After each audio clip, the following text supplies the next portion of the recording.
I feel like at the point we should have like candles like floating up in the air on that one last part.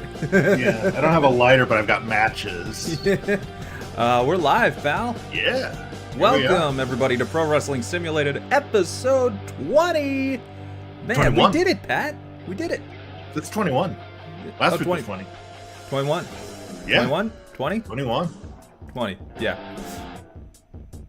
But 21. yeah, we made it. We did 20 episodes. I mean, we did 20. What's the next step? It's 21, yes. Yeah. Man, this is a new chapter for us. Yeah. First of all, welcome everybody. Of course, I'm Mike, that's Pat, and we are bringing to you a simulated tournament of everyone from Pro Wrestling Illustrated's 500 list from last year in a single elimination tournament. We are 21 episodes in, and we have an amazing card for you today. At the top of the show, though, we always like to talk pro wrestling. This morning, I just watched the finals of the New Japan Cup. I was still hoping that my guy over in the United Empire were going to have some sort of impact, and they did, just not in the way that I expected. So if you haven't watched it, considering the event just happened earlier today in Japan, so like it's, of course, time zone differences being whacked out as they are.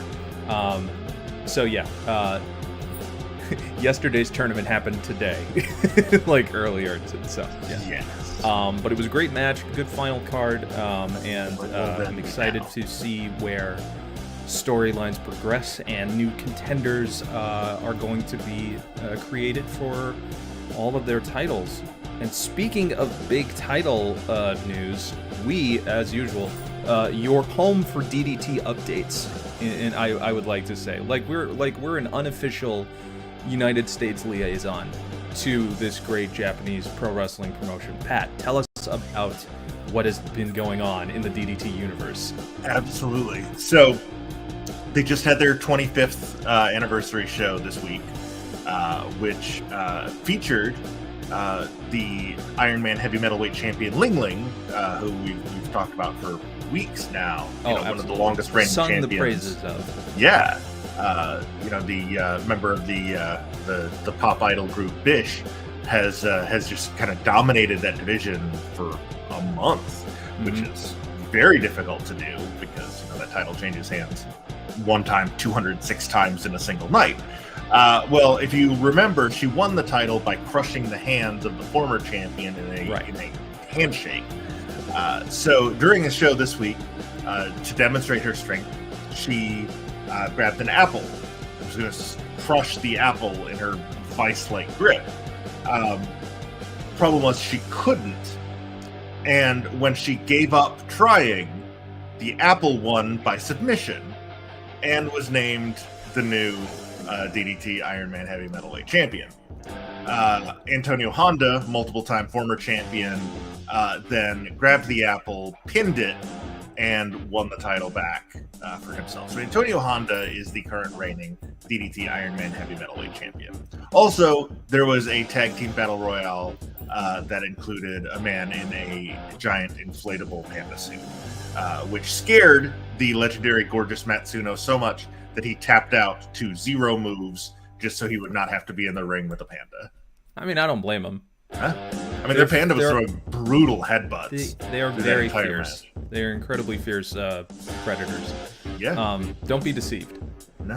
Here's the thing that's been bothering me, or that's been running around in my head since you told me about the apple incident. What if Antonio Honda ate the apple? I guess that would probably be victory via knockout. Or would what remained of the apple be forced to time travel back to 2011 and join the core? Well, that's all that would be left of it. Yeah. Anyway. You're all we folks. For in terms of other big wrestling news, we will get to the biggest story, of course. But Ring of Honor's Supercard of Honor has been shaping up after kind of like this fog of mystery in regards to what the future held for this show.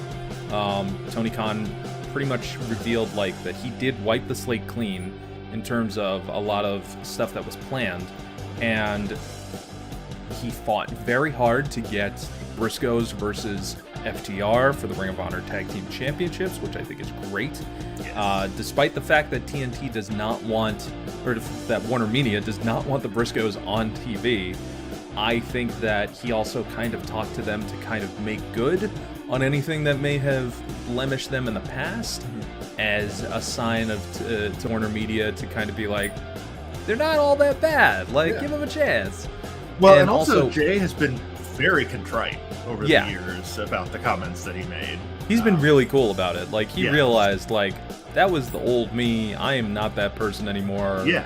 You know, people change for the better. I did. And people were able to realize, like, oh, okay, he knows he messed up. He's made up for it. And now he's trying to be better about it, smarter about it. And that's really all it takes when you do something stupid, folks, like that, okay? Yeah. Just doubling down is never the answer. Just don't double down. Own up to it. Learn how to be a better person. Own up to it. And don't do that from now on. And help not be part of the problem. It's super simple. If only, you know. Anyway, but they've still got the title unification match with Gresham versus Bandito, which is going to be amazing. Hopefully Bandito will be able to resolve any visa issues apparently that he's run into recently. So I hope that gets cleared up, because that is an amazing main event. The classic championship versus the current, the modern era championship. I'm not sure how you would determine it, but there have been so many cool. I was looking at all the different versions of the Ring of Honor belts, and they just progressively got better and better and better. But the one that Gresham holds onto has such a classic nostalgia feel to it, and I love that about it. Josh Woods is going to be defending the Pure Championship against Wheeler Yuta, which I'm very happy to hear. Makes you wonder how his connection to the Blackpool Combat Club.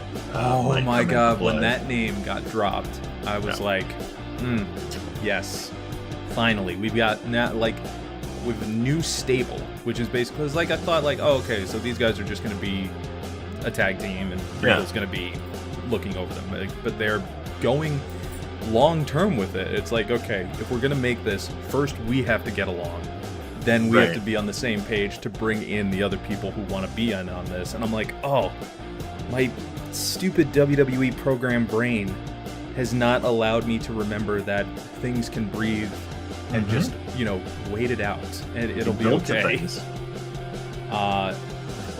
Triple Mania is happening in April with a huge card of its first of 3 events throughout the year.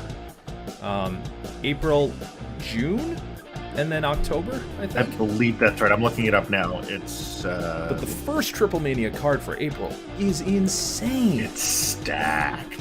It is such a huge event. And I will say that one of the things that's getting the focus on is basically the new Cody and Brandy of WWE, which is Tay and Sammy. Don't know if that's necessarily a good thing, but I will say this: I like Sammy Guevara as a performer. Love Tay Conti as a wrestler. Sammy, though, is that dickhead on the internet that we all know. It's just, unfortunately, that's his personality. Cause they're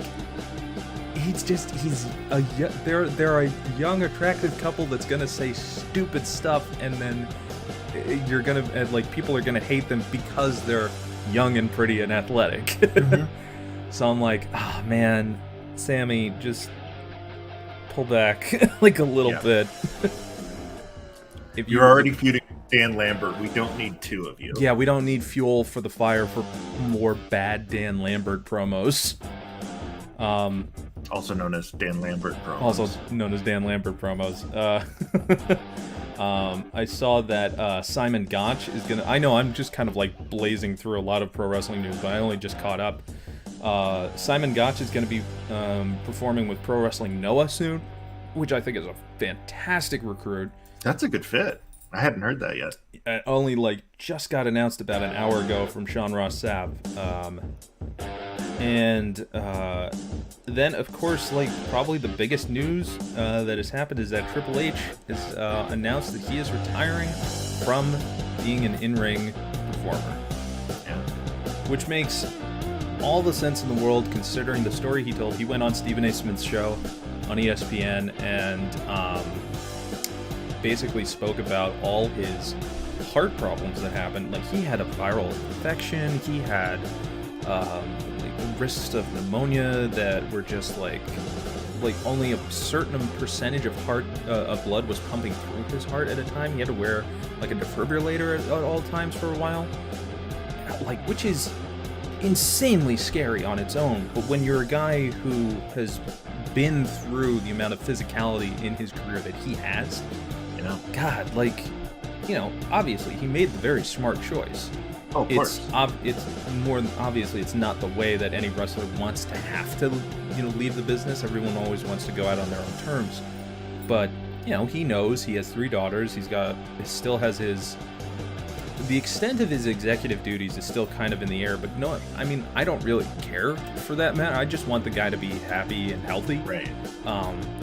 I know that history will smile on his run with NXT in those formative years and up until like just before the Wednesday Night Wars happened, and especially in the women's division for you know, bringing the 4 horsewomen and bringing, you know, guys from the indies in the California scene and the East Coast scene over into speaking of East Coast indie guys, congrats to Homicide for becoming the new NWA Junior Heavyweight Champion in a beautiful new belt. Apparently it weighs more than the 10 pounds of gold of the the normal one. He's like, he did a promo in the beginning of NWA USA, which is a fun show, by the way. It's like, feel this. A junior heavyweight championship is heavier than the heavyweight championship. I love that. Like, he turned it into a promo. He's like, it's heavier, it's harder, just like me. And I was like, yes, you're the man. So congrats to Homicide on that. But yeah, I've been some people are very nice to Triple H about, you know, his career and everything. Other people have been have been real dicks about it. Yeah. Like, listen, everybody has an experience. Everybody has bad bosses. You're not supposed to always meet, you know, you can't always be met with the expectations of, you know, people you respect. I know I've been disappointed by wrestlers, legends that I've met, but I still appreciate the work that they've done, and, you know, I think it's pretty cool. And yes, there are are periods of Triple H's career where everyone's just kind of gonna go, but once Triple H, one of the best wrestlers in the world from 1996 to 1998, and then 2004 to 2011. And then afterwards, it was like he was the NXT guy. And it was great. And that was a real sign of like, oh wow, this whole other phase of his career is pretty amazing. Yeah. Like the guy was third act was great. He was born to be a booker. Like, not a television producer or anything like that. Like, legit, like a straight up old school booker. Yep. And had like history changed and NXT was its like own type of promotion that he was in charge of, it would absolutely be a success if it was just him and his team overseeing the whole thing, and no interference or kind of like decision to make it a developmental brand of sorts. And that was where I feel like, you know, I understood in the beginning with wanting to make the next generation of stars, like that's kind of the whole idea of it. But then when he was like, no, it's got to be its own brand. It's got to be the alternative within its own company, so that, you know, we can give some variety to viewers. And I think what was happening was Vince was like, well, people like that show more than mine, so I'm gonna make sure that's not what happens. I gotta infect it with poison. I looked up. Do you know what Triple H's last match was? Not his last televised match, but his last actual match. What? And it was very appropriate considering the impact he had on NXT. At Ryogoku Kokugikan in Tokyo at a WWE house show, he teamed with Nakamura to beat Robert Roode and Samoa Joe. So 3 guys that he helped bring in. Wow. For NXT. He got to go out working with those guys. That was June of 2019. His last televised match was at the WWE Super Showdown in Saudi Arabia. Yeah, they say Saudi Arabia now, so can we.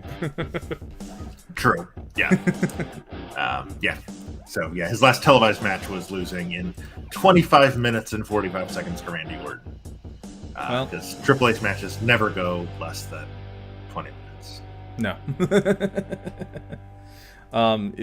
Do you have like a favorite Triple H match? Because to me, it's always one, and it's against Cactus Jack at the Royal Rumble.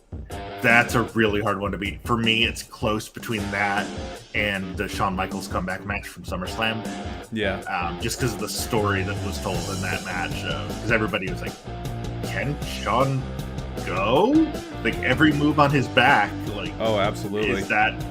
Did he just break his back again? Especially it's like when we all saw Bryan Danielson chair. Take his first head bumps again afterwards, and we were just like, nah, don't. Yep.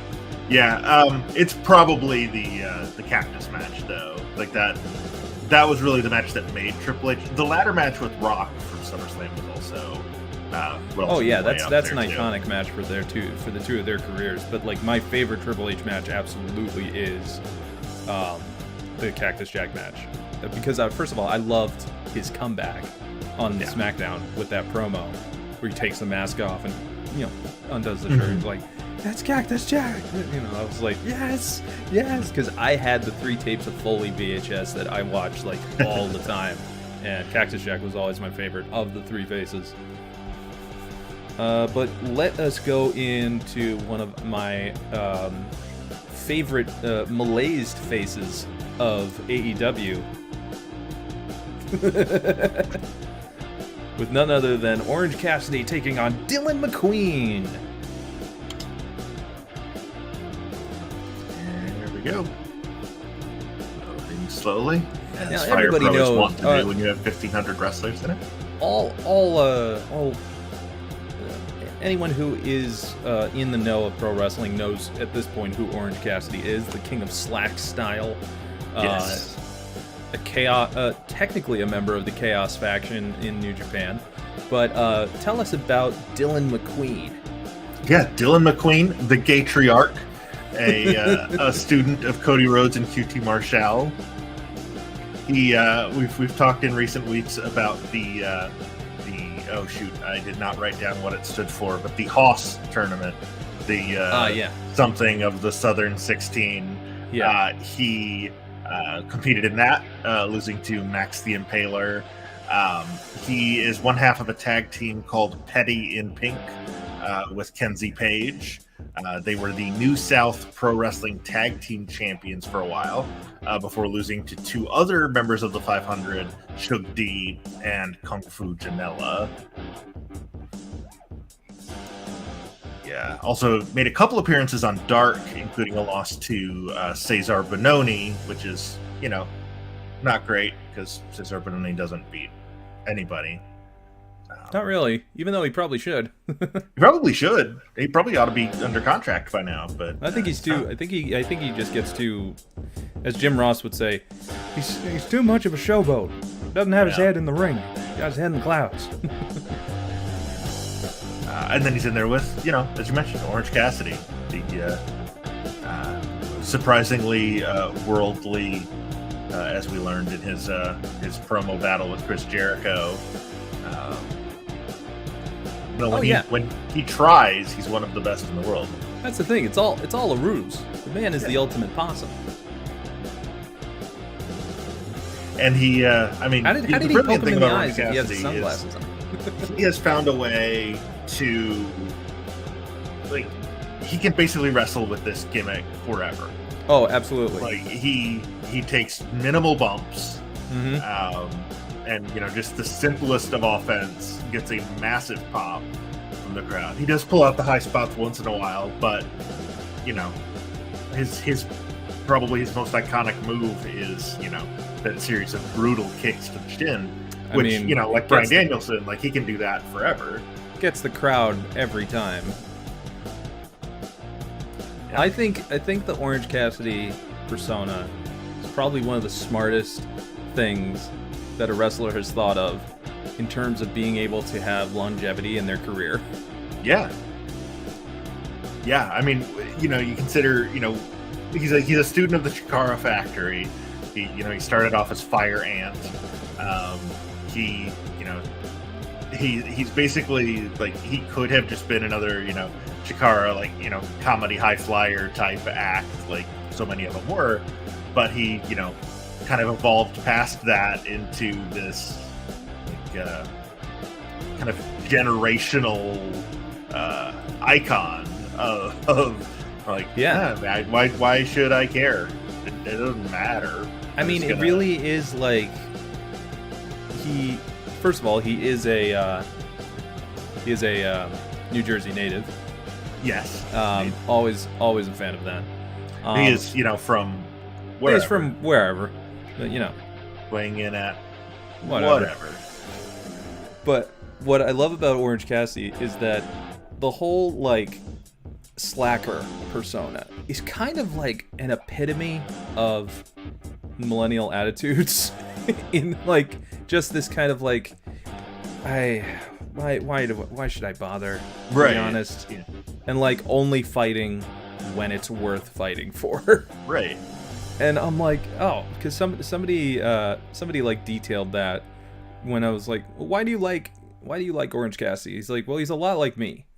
He goes in and he does his job because he has to, but it's only when somebody really like challenges him that he has to show that, really shouldn't underestimate me just because I look like I don't care. Yeah. And I was like, that's really profound. Yeah. Also, he does have some of the funniest matches I've ever seen online. Oh, yes. He faced off against basically the wrestling equivalent of Mr. Peanut, and I can't remember that character's name, but he was another like late Chikara graduate, and they did a match in, I think it was called Big Top Wrestling, which is all like circus themed. And he rocked Orange Cassidy to sleep with a, like, got him into, like, what would be the Big Boss Man Slam, but then just cradled him and then just rocked him to sleep. And the way that Cassidy, first of all, credit to the crowd, too, for quietly chanting, 1, 2.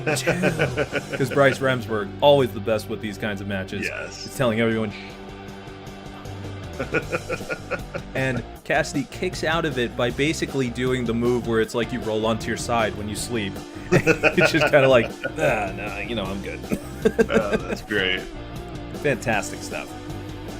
I did love that he kept his hand in his pockets when he climbed up the ladder for the Face of the Revolution match. Yeah.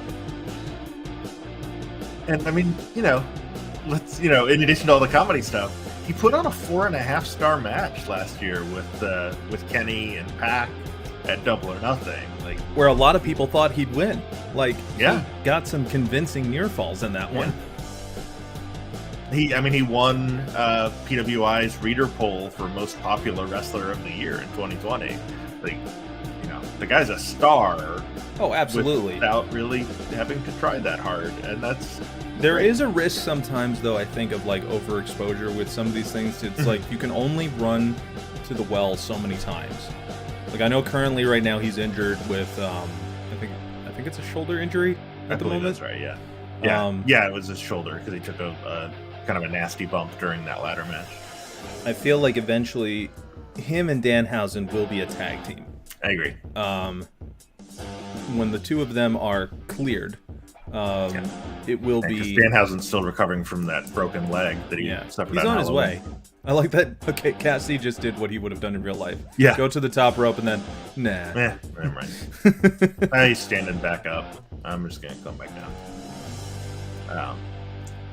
Oh, come on. Come on, ref. Right in front of you. Just punched him right in the balls. Not cool. Right in the... I guess they're not grapefruits. Right in the oranges? Right in the cuties? Yeah. They're circling each other, jockeying for position. Ooh, I brutal remember kick from... the early Dynamite year, like the first year of Dynamite, there was that kid who looked just like Orange Cassidy that was sitting in the front row, sold the whole thing, pinned Cody for his belt, and Yep.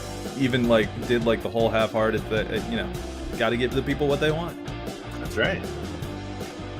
I think it is good that stables are kind of starting to move on a little bit too from the founding ones. Yeah. Best Friends seems like it's going to, because like Chuck and Trent are good friends, but Trent is a bit of an asshole. Yeah. And I do love like that they kept that idea of like, if I was, you know, part of a stable that was in the beginning of AEW, and oh no break, I thought it was going to be a pin there. Queen was all up in the ropes there. And then, you know, my friends decide to bring in some guy to basically be a light version of me. I wouldn't like Wheeler Yuta either. But they kept that, and Yuta was like, listen, you don't have to like me. Yeah. I'm here to be a wrestler, so I want to be with wrestlers. I love that. Yeah. Surprise roll up. No. Long-term storytelling. It's crazy. LTST. This is the drop kick. If you think about it, Orange Cassidy it's got the punch, it's got the orange crush, and, you know, like the drop kicks. Beach break. Doesn't have to do much. Nope. And the his match with Pac at, God, I think it was Double or Nothing. Like the first one. Mm-hmm. And yeah, the he's gonna try match. Yeah, like everyone was like, how is Pac gonna do this kind of match? Because it was like, he's not gonna sell the kit, like the no sell kicks. And then they showed us exactly how, like, yeah, Tony Schiavone, he's gonna try. Yeah. Such a great call.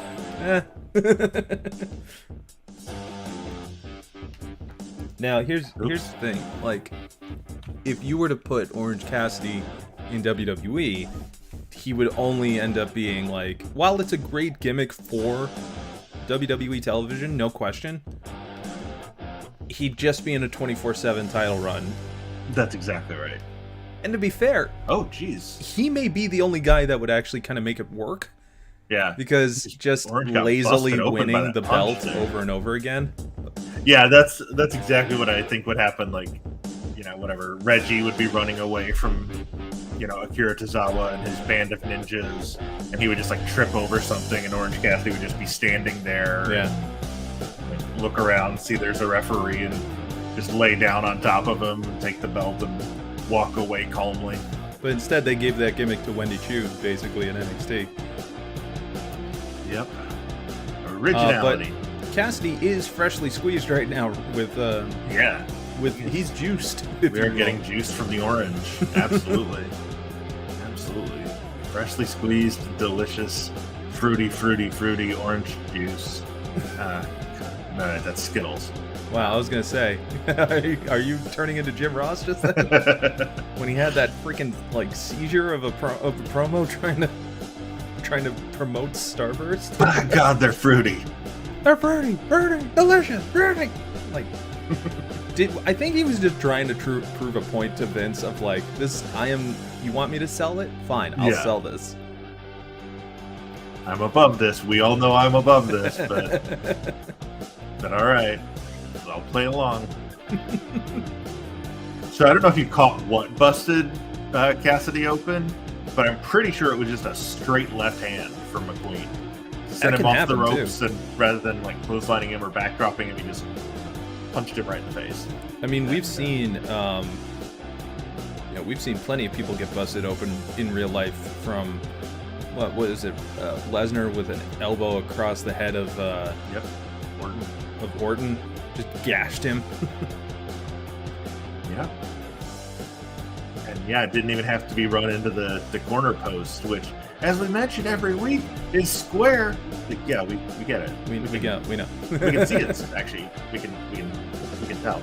You know, Bret Hart recently said that Lesnar is more legit than Goldberg. I think, though, he'd say that about anybody in terms of Goldberg because he hates Goldberg for essentially ending his career. Yeah, I don't even think it's essentially that kick is what caused the concussion that eventually led to the stroke. You can't do it. Yeah. Speaking of Bret Hart, do you think he's coming to AEW for FTR's manager? He might. I mean, it wouldn't be his first AEW appearance. He presented the title to Jericho when he beat Hangman. But and just there's been so many fun little teases, like the heart attack that kind of showed up, and then what was it, Young Bucks saying like, you could get, as far as a manager goes, you could get the best there is, the best manager that you could. And I was like, haha, I see. And best there and then Dax Shepard showing that he is the greatest singles wrestler that loves to be in a tag team more. Yep. With that match against Punk. Oh, that was such a Bret match. Like, yes, it was. It wasn't like an homage or anything. Like, they weren't doing spots from other shows. It was just a match that you could see either Bret Hart doing or like his style. And it was so well done. Yeah, it would have fit right in at like, if that had been his second round match at King of the Ring 93, like that would have been like exactly a Bret style match. And it was no coincidence that it was on the 25th anniversary of Austin versus Hart at WrestleMania. But Cassidy has a lot of heart right now in this fight. See what I did there? Yeah, it's clearly working, pumping a lot of blood through him. Yes, out of his head. Ooh, wheelbarrow slam there from flattened him like a pancake with strawberries. It kind of looked like Cassidy was going for a Cazadora, but McQueen was just like, nah. Right out of the ring. Gonna slam you down safely, unlike Madcap Moss, who has been in one of the most focal angles on Raw for however many months. Yeah. And gets to be in the Andre Battle Royal on SmackDown 2 days before WrestleMania. 2, 3. There Dylan McQueen pulls off the massive upset, the number 492 seed. That's way up there on the list of upsets. It is the second biggest upset of the tournament so far. Amazing. Big win for number 492, Dylan McQueen. It's 2 L's. Your dad's favorite wrestler. Moving on. Hey, Zaddy hits different, man. Right. Yes, indeed. That's what his Twitter handle says, folks. Yes. With the roll-up on Orange Cassidy, commiserations to King of Slack style. Will not be moving on. 21, the second highest seed to lose in the tournament thus far. Wild stuff. Congrats. An amazing upset victory in the beginning of our show. And we got 9 more big matches to go. Lots of room for upsets. Oh, absolutely. That's the thing I love about this is that, again, what was his numbering? What was his ranking? 492. So that's, that's huge. Yeah. In terms of percentage to just go from, that low on, if it was us, this would be a huge step forward towards some sort of title that we don't have. Yes. I feel like we should make a title for whoever wins the final. I'll design something on 2K and export it. Maybe that'll be season 2, as we'll do something in 2. We'll do like a King of our own version of a King of the Ring. Yeah. Or to fill in for when the matches in the tournament get a little bit, shorter. We can do specialty matches. Yeah. There he is. I was having congrats to Dylan McQueen on moving on in the 500. Speaking of moving on, right now we're going to have Trish Adora versus Gregory Iron. Gregory's Iron. Right. Wow. Or the anagram game. I forgot that I had put Iron. I couldn't find him in my list of wrestlers. Like, oh no, I did make him. I remember making him. Yes, because he's not Gregory Irons, as I've been mistakenly thinking for so long. I was like, why can't I find him? Singular. One iron. He's just one iron. Yeah. He's an one iron man. Yeah. Student of Johnny Gargano. Yes, indeed. Yes, indeed. 15-year pro at this point, which I remember when he first kind of came on the scene and started to be a big deal. That that's cool. He's wrestler with cerebral palsy, kind of making a name for himself. And one half of the Handicap Heroes alongside Zach Gallen. Yep. Zach Gallen, yeah. He's another Infamously, Cleveland boy, just like his mentor Gargano. Oop, sorry, too many tabs open. There we go. He also had a tag team with a wrestler by the name of Hobo Joe. Yes. And they were called the Homeless Handicapped Connection. Yeah. Yep. He 4 days before, we've talked a lot about the evaluation period. Best followers. What is it's a spammy thing. Fun. Sorry. Got a spam comment in the thread. We talked about the evaluation period, July 1st to June 30th, 2020 to 2021. 4 days before that ended, Iron won the H2O hybrid title, defeating Mouse, which I don't believe is an actual mouse, but I admittedly not super familiar with Mouse's work. But he's in there with Trish Adora, the number 44 seed, far and away the highest seeded woman in the PWI 500, the Pan-African World Diaspora Champion. That's awesome. Which was just last year officially recognized by PWI as a world championship. It and the AEW title and the independent world championship were all the newly recognized world titles in PWI. So big year. What is I always forget, like, when it comes to having to become a recognized world title, is there like a certain amount of time, or what makes it? I think it's exposure. It's has it been defended around the world is a big part of it. I think they look at the caliber of wrestlers challenging for it. Trish Adora being the first champion, she defended it against the likes of Shug D last year. Shug D, one of the top independent talents. The former Sugar Dunkerton, Pineapple Pete in AEW. I think that's mostly what they look for, is like kind of the caliber of wrestlers challenging for it, and the kind of the scale of defenses. Like, is it it took them for a very long time to recognize ECW's world title as a world title, because for the longest time it was pretty much just a gym in Pennsylvania. Ace Crusher there from Adora. Nice. But then once they were nationally televised and they started doing pay-per-views, they're like, okay, this is now a world title. I think it's a little. I hesitate to use the word easier because it sounds like I'm minimizing it, but with the advent of the internet and things like IWTV, I think it's a little easier for a title on the level of the Pan-African World Diaspora Championship to be considered a world title, because it has more exposure than it would have 5 to 10 years ago. Again, like I said, not to minimize it at all, but I do think that probably helps. If this was 1998, it probably wouldn't be considered a world title yet. Trish Adora she was recently covered in the Washington Post. They did an entire profile piece on her.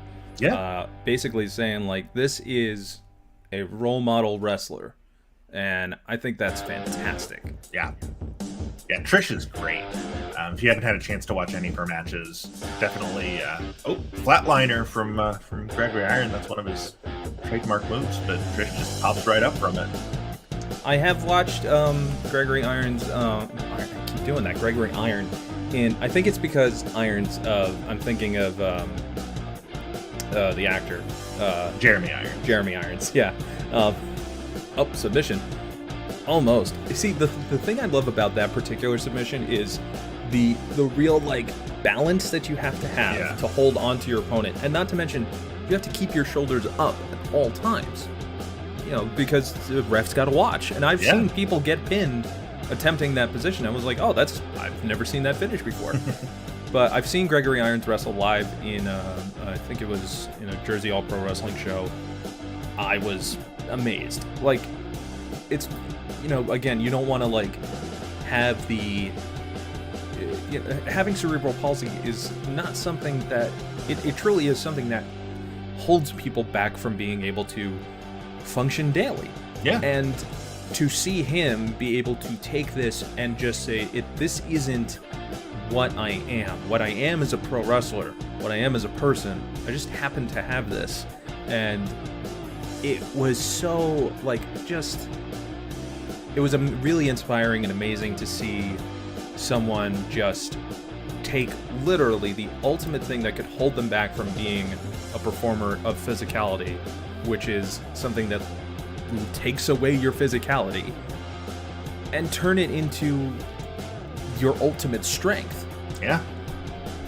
And not to mention, like, I mean, he actually made some good comedy spots out of it, because they tried, I forgot who it was, but they tried to do an arm wrench on his arm that is not as functional, and he no-sold it.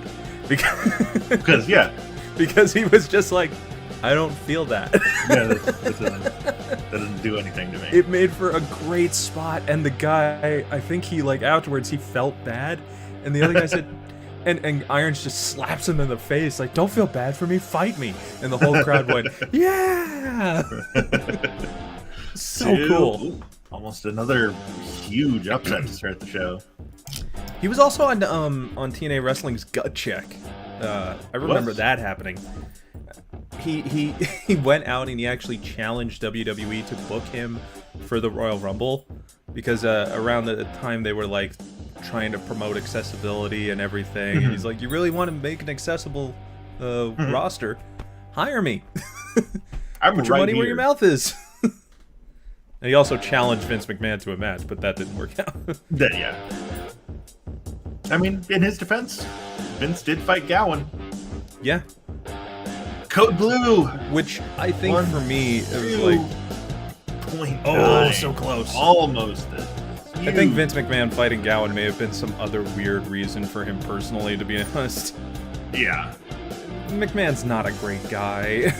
No. He's not. Oh, another Code Blue. Oh, jeez. 1.2.9. So close. Kicking out of so it. Close. We got strikes coming. Baby clubbering, Tony. Not in my house. Big drop kick. Top rope. Big back elbow. I love that falling back elbow drop instead of just like a standard leap. Awesome into the corner. Putting him up top. What does Trish Adora have planned here? High rent district. Probably not that. Never really understood the high rent district. It's just because it's up top, so it's like... It's up high, yeah. It's just somebody thought it sounded cool.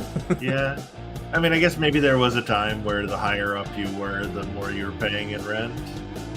And another huge upset. An amazing surprise roll-up. Number 469, nice. Gregory Iron pulls off our second 2 for 2 on the huge upsets today.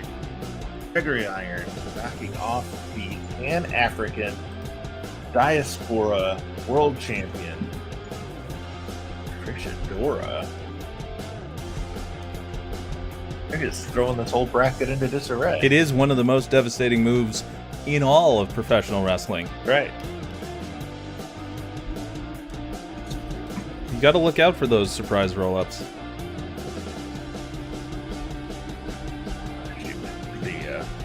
Oh, Excel. How I hate your auto formatting. Well, Trish Adora, the Afro Punk, as it were, and fantastic outing on this, but victory goes to the handicapped hero himself, Gregory Iron. But we are moving right along as we've got 25 years old, 12 pounds of gold, I want to be a cowboy, baby, Lio Rush. Taking on Ryan Davidson. I only heard him say that like once, and I've just felt like he needs to be saying that all the time. Yeah. Yeah, Leo's great. The man of the hour. Will he come back, or is he like doing a New Japan run and then like I'm wondering like if that's. Yeah, I mean he's for sure doing the New Japan run. I don't know what that means long term though. I would like to see a Lio Rush in AEW again, but then again, there's already a lot of people. So if he decides to stick with New Japan for a while, do that run, go for it, man. I would love to see him in like fight for the never open weight or the junior heavyweight. Become one of those contenders, and yeah. Oh man, who would he tag team with? Well, man, honestly, you could put him with anybody, to be honest. He's such a great singles wrestler though.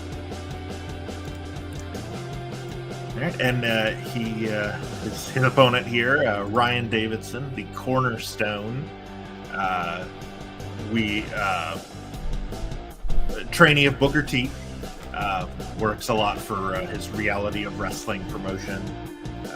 Works primarily in like the Texas, Louisiana area.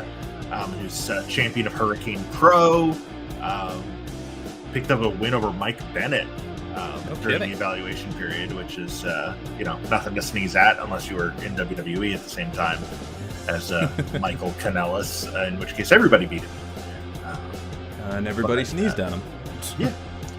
Davidson has a podcast called Leisure and Lariats, which is a great name for a podcast. 16-year pro. Leisure Suit Lariat should be the name of somebody's finishing move. Leisure Suit Lariat. The Leisure Suit Lariat. I like it. That feels like a Disco Inferno move. Or Ziggy Dice. Yes. Ziggy Dice would absolutely have a move called Ziggy Dice. Yeah. You heard it here first. Yeah, it's yours. Take it. It's yours, man. The Leisure Suit Lariat, that's all you. I love that. Lio Rush, slightly controversial in the world of cruiserweight wrestling. He beat Laredo Kid on an episode of MLW Fusion last February to win the AAA World Cruiserweight title, a title change that AAA does not recognize. Really? So if you look at the official title history, Laredo Kid did not ever lose the title. They just said no. That's not happening. No, did not happen. Wow. It's like a tournament in Rio de Janeiro. Totally fabricated. Now, I don't know much about Ryan Davidson. Is he relatively new to the scene? 16-year pro. Oh, okay. So it's just more of a underexposure.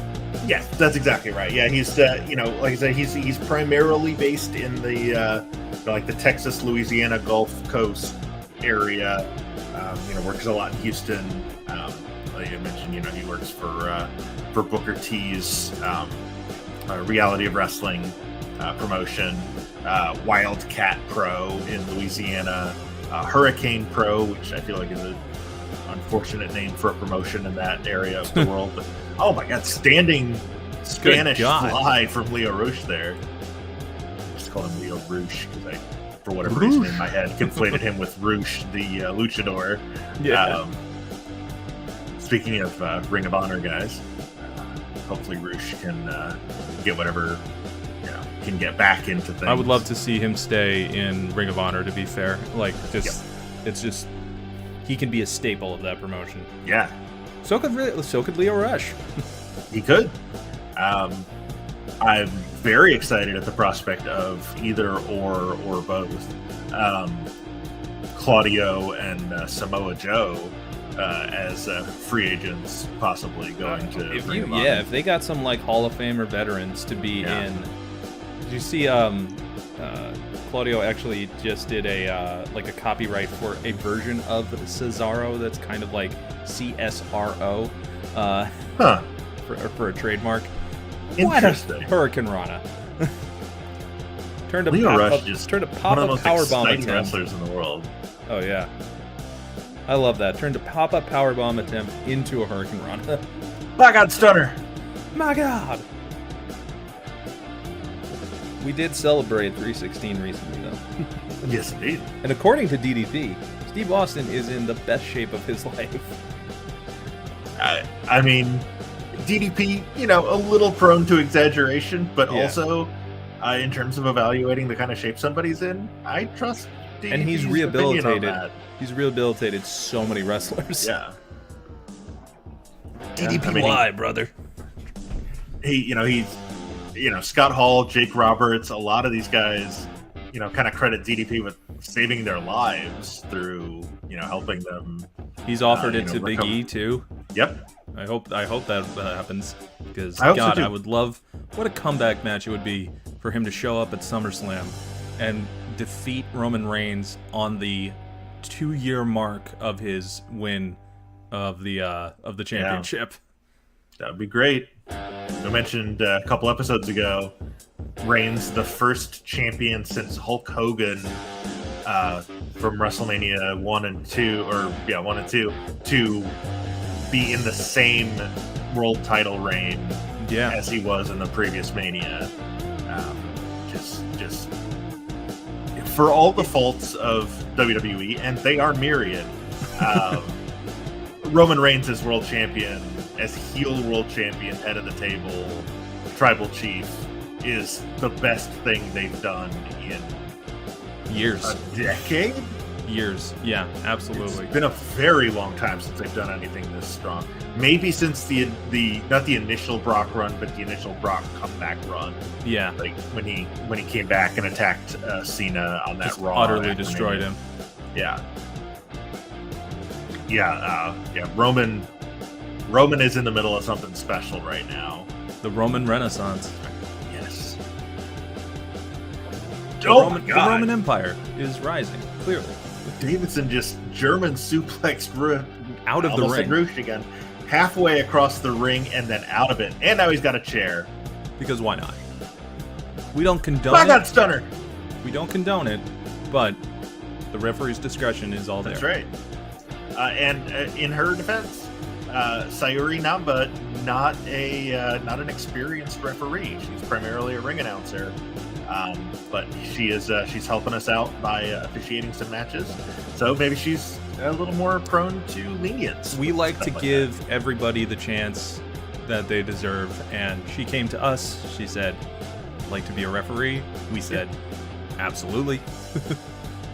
Do you have any experience? No. That's okay. Leisure Suit Lariat there from Davidson.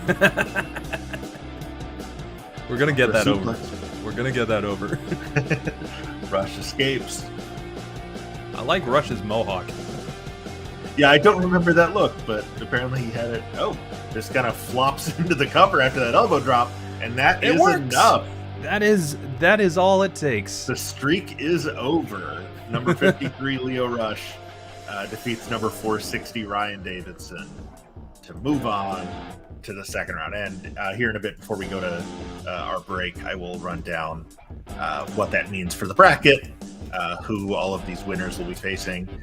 Because as we mentioned a couple weeks ago, we have reached the point where I am out of community-created wrestlers.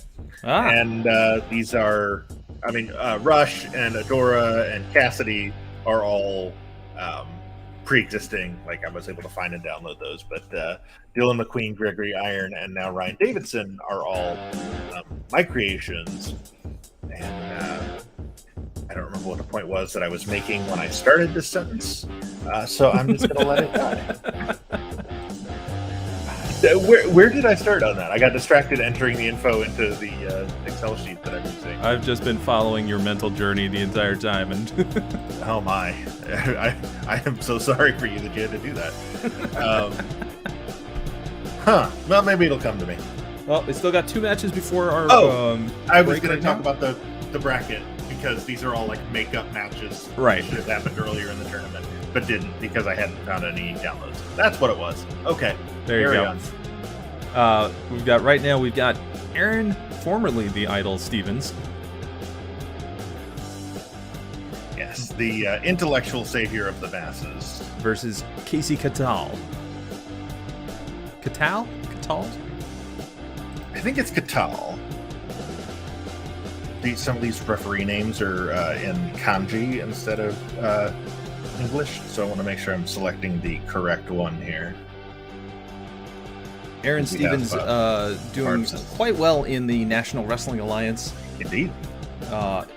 Continuing the tradition of the late Josephus, who was his tag team partner for a while. Karate. That was a favorite of mine.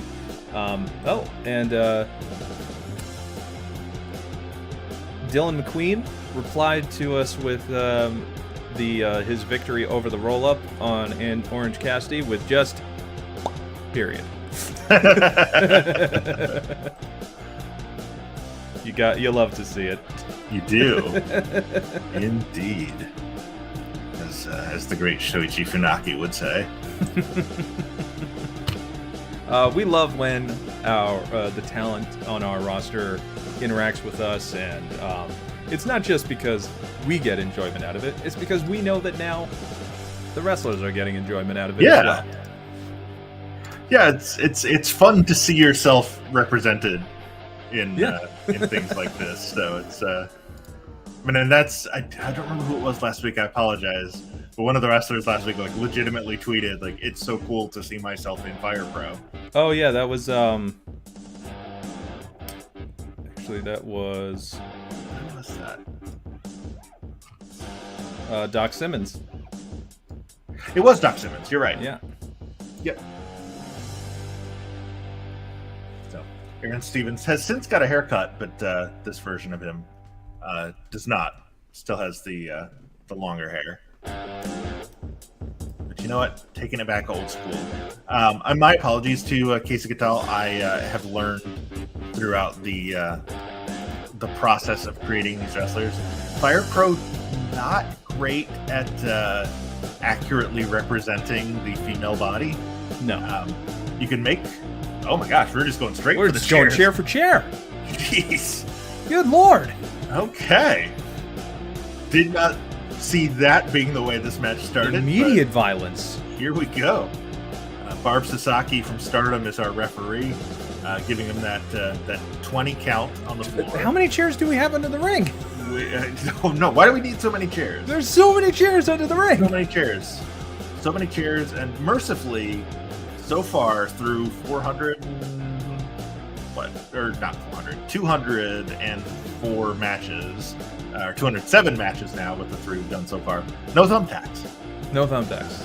Only chairs. Only chairs. Occasionally a piece of table, a couple of light tubes. Yes. But no thumbtacks yet.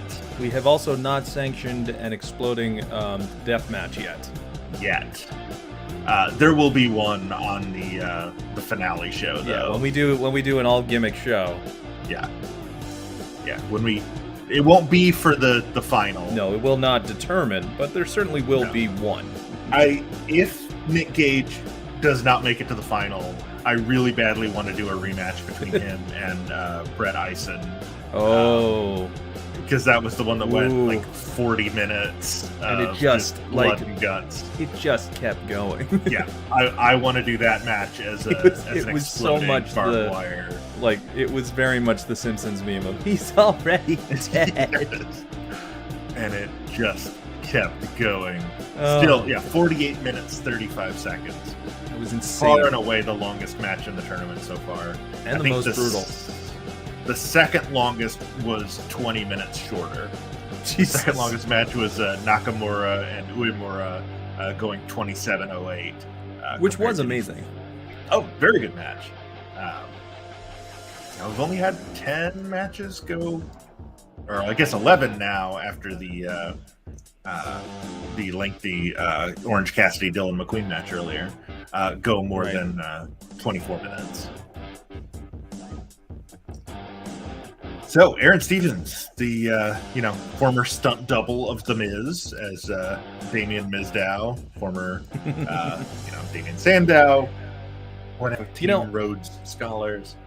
They Going back to the chairs. follow up to how could it easily have just been him eliminating Miz and winning the Andre Battle Royal. It was right there. Yep, It was right there. sure and then was. they forgot. Yep. So stupid. Oh my god, discus lariat there. from My Aaron God. Stevens. I feel bad for so, our ring yeah, crew this- who is going to have to clean up all those chairs. Yeah, this one may end quickly, so we probably ought to get to a little bit of info on Casey Catal, who's only a 4-year pro from your neck of the woods in Poughkeepsie, New York. She Oh, was yes. the Empower champion. Actually, she, I believe, still is. She's held that title since 2019. She's also one half of the WSU Tag Team Champions with Delmi Exo, who we'll see in action next week. She won the Synergy Cruiserweight Crown in November of 2020, which is a title that she held until that promotion closed in March of 2021. She has worked. She's also known in some circles as Casey Kirk. That's kind of her deathmatch name. She did a couple shows for ICW under that name. And, She just did like a reverse Uranagi, and I've never seen that before, where it's like face forward into Yeah, it was like a sort of rock like bottom face forward. Yeah, it was like a kind of like an elevated stroke, like in terms of like the way she dropped him, but she did it vertically. Very cool. Oh, I love speaking seeing- of the stroke, And there you go. There's the regular version of Jeff She was Jarrett's, like, that's how finisher. it's done. Yeah, Oh, back hook kick from Casey Catal. Booker T style. Nice DDT. And There is just a, straight right hand. There's a YouTuber who has always done the 2K careers as his character Chris Danger. I think you've seen that guy. I have, yeah. He named his finisher for the most recent version of it the CDT, which is like jumping from the corner into like a flipping DDT, and it's obviously very cool to see. But I was like, I like when people are creative like that. Yeah. Also, Yeah. I really want to see someone use that as a finisher in real life. And there it is again. She did it again. God, these two are just beating the hell out of each other. You ever see like the face forward chokeslam? So they grabbed him by the back of the neck, and I think Abyss used to do it. Yes. Grab him by the back of the head and then just boom. Yeah, I feel like I remember him doing that to AJ at one point during one of their matches. Those two used to kill each other in their Yeah. series of matches. Does it again. Oh, I feel like there needs to be a proper name for that move. 2.9. Ooh, so Big close. upset. It's super effective. Trading strikes again. Going strong style. Oh, jeez. All right. Straight up headbutt. Headbutt from Casey Catal. The deathmatch style starting to come out a little bit in this winner takes all. Go to the back. Only one can survive. I mean, they'll both survive. This is not an actual death match. No. They'll both It always bugs me when it's like 2 men enter, 1 man will leave. And I was like, they'll both leave. One man leaves, and one then of them- we wait a bit, and then the other man leaves. Yeah. One of them will, get televised leaving, and the other one will do it during the He's commercial won matches break. with that full Nelson Slam before. Oh, Not this time. just barely kicking out. What's your favorite, variation of an old school move? That's a really good question. I'm a big fan of a well-done tornado DDT. Like Fuegos? Like Fuegos tornado DDT is excellent. I guess I need to check out this CDT on Chris Danger's channel because I do love a good DDT variation. Man, Standing Bulldog Choke. yeah. Not enough. I don't know. Do you have did one come to mind when you asked the question? I have always been a fan of a well-executed top rope superplex. Yes. When there's just enough of that bounce and hang time. Again, Dax Harwood did a perfect one on Punk on Dynamite this past week. It was the perfect amount of time, suspended amount of time, and then just flat slam. When it looks like it's... Oh, there it is. We got another upset. It took 5 versions of that reverse Uranagi, but she got the victory. Number 425, Casey Catal pulls off our third upset of the day. What's the game going to call it? I'm going to leave it up on the screen a little longer than usual. Face Slam. You can do better than that, Fire Pro. I'm going to call it the reverse Uranagi because that's cooler. Yeah. Modified Sidewalk Slam. Not cooler. So apparently Casey Catal as a screen name was already taken, so she had to reverse the Catal in Casey. I hate when that happens. At San Gregorio Mike. Yeah, I know, right? My name is too long for a... Is it really? Yeah. I guess I could see that. That's a lot of characters. Too many characters. Much like me. He's not lying. All right, I'm one lying, more I'm match dying, before halftime. crying, and I ain't shed a tear. And we are coming up now to, as I pull up my list, our end of our first half match. Jake something, no, that's his name, is going to take on Norman Harris.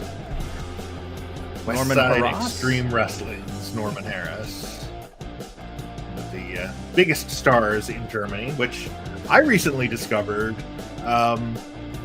Almost all of WXW is available on Peacock. No kidding. The WWE tab. They got that library too? Yeah, apparently. Shit. Yeah. I didn't know, but I was trying to find a Norman Harris match because I was having to make an edit of him, and there wasn't much on YouTube. It's like, why can't I find? And it's because WWE very good at taking their stuff off of YouTube. Turns out they bought it all. And then I don't know how I found it that it's available on Peacock, but I did, and I watched a couple of his matches. Very exciting wrestler. Well, it's exciting what he's doing. He's a very kind of old school German, kind of methodical. I'd be careful technical- describing someone as an old school German.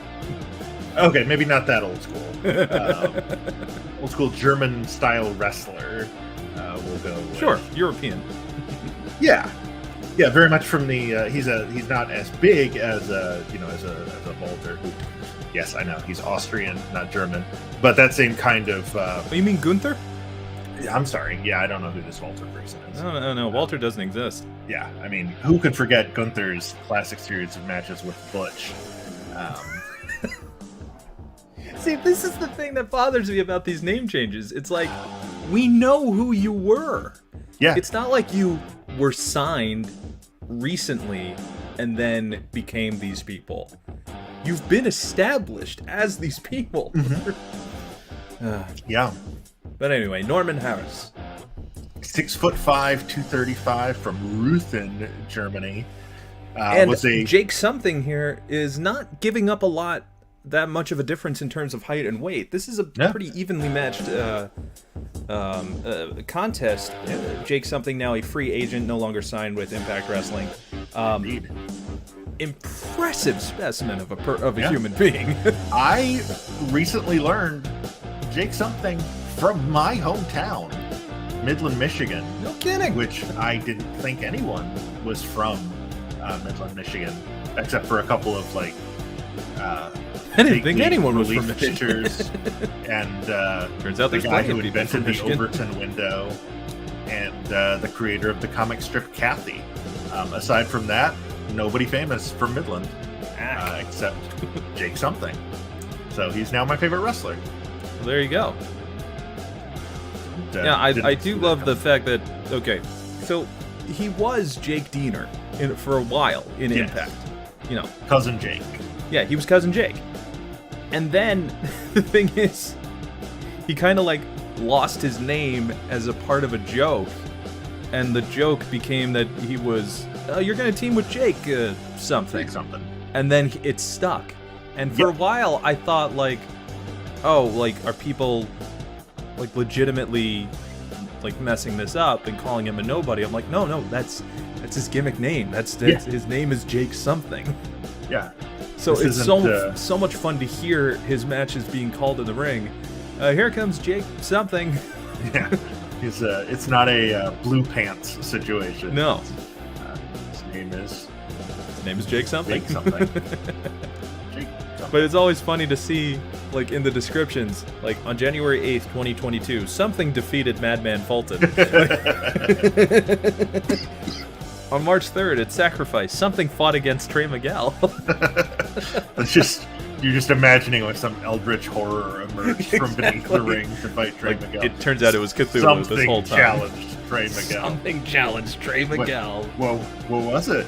4 days later, Something announced on Twitter that they're no longer with Impact Wrestling. The former Black Label Pro Heavyweight Champion defeated Calvin Tankman, who Tankman is awesome to just watch. A beast. He's been a real standout on MLW lately. I'm not going to spoil something that happens on next week's show, but I saw the results of the taping where they did a whole bunch of these shows, and Tankman has a cool moment coming up next week. Great. I don't spoil myself on any MLW stuff just because like I really am invested in this show for a long time now. Yeah, MLW is very quickly rising up my list of favorite promotions. They're just doing really good old school wrestling really well. Yeah, it's just great storytelling. Yeah, Harris with the fan on Jake Something. You only say that because you like to say. Yeah, exactly. I fully think that it should have been what they called Rosie's finisher when he did that move when he was the superhero in training, so they could say the SHIT has hit the fan. It was a wasted opportunity on their part. Fujiwara armbar there from Harris. Harris mentioned was the WXW Shotgun Champion. He defeated Matehan, who is known in NXT UK as Tioman. He held that title for 5 months before losing it to a guy we saw on last week's show, Prince Ahura, at WXW's Drive of Champions show. Mentioned these, both men, 235. Harris has got a 3-inch height advantage. He's got a little bit of a reach advantage, but aside from that, very, very evenly matched in terms of physicality. Jake Something, BLP champion, beat Calvin Tankman to win that. He had 2 Meltzer-rated matches. This is Jake Something. Had 2 Meltzer-rated matches during the evaluation period. Both of them were 1.5 stars. Not a reflection on Something. But he had a tag match where he teamed with Cody Deaner against the Rascals at Bound for Glory, and a match where he teamed with Rhino and Tommy Dreamer against Violent by Design at Hard to Kill. And both of those matches got. Violent by Design has been having a very fun stable war in Impact lately. Actually, there have been several good stable wars going on in Impact. I always love the idea of, oh, he stole his finisher! Shoulder breaker. But instead, he pulls him right back up. I mean, those are hard shoulders to break. Yes. Very strong is Norman Harris. Dragging him toward the logo. Something celebrating a little early. Again. He's doing something. Yes. Something's happening. Strong lariats. Just 2 in a stop row. it, Jake. Win the match first, then celebrate. Yeah. Harris is like, all right, stop lariating me with this arm. I'm just going to break it. I must break referee it. is Takayuki Yagi from Dragon Gate. Probably our, there's 2 of our most decorated referees. One is a ring announcer turned referee, and the other is just a guy who's all about style. Look at that. You can't deny that you will notice anything this man does. 2.9. Almost so another close.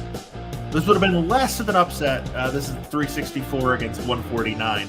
Still an upset, but not on the level of some of the stuff we've seen so far today. Nice hanging suplex, but again, celebrating before getting a victory. Come on, something man. Is just really having a really hard time focusing on getting the job done. Something is distracting. Something. Very distracted is something.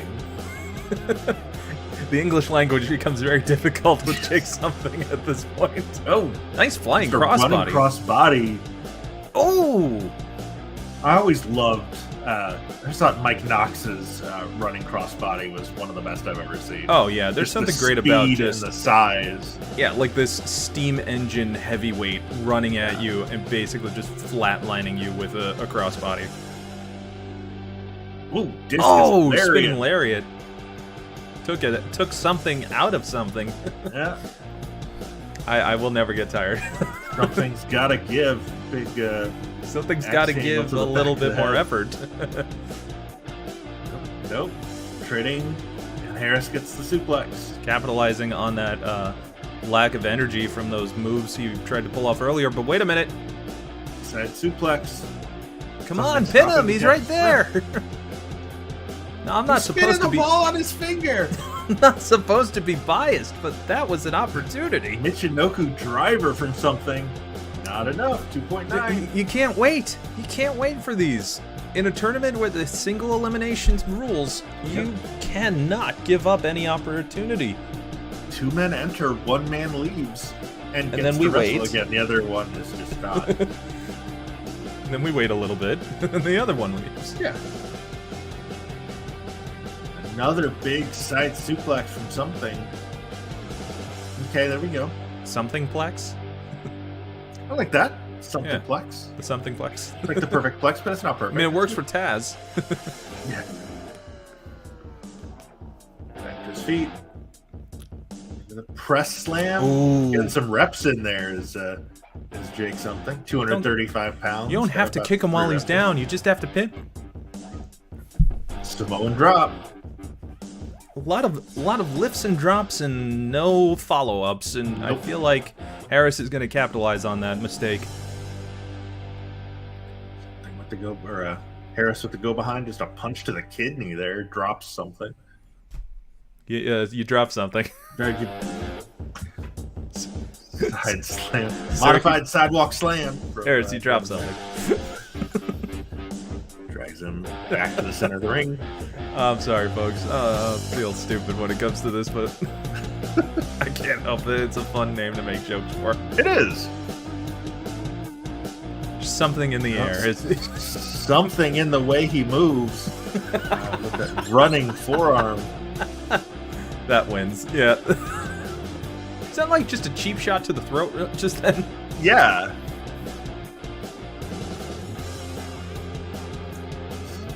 elbow.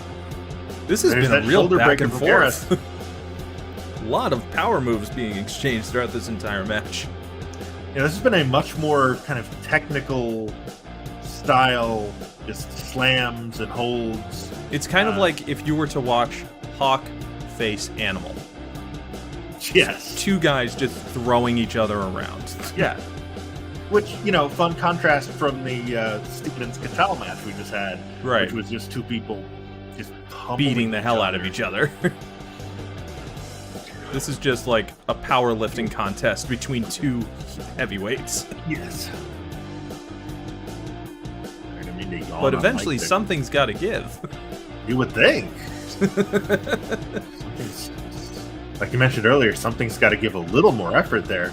That side suplex from Norman Harris, and something has given. He's given up the victory. Norman Harris, number 364, moves on to the second round.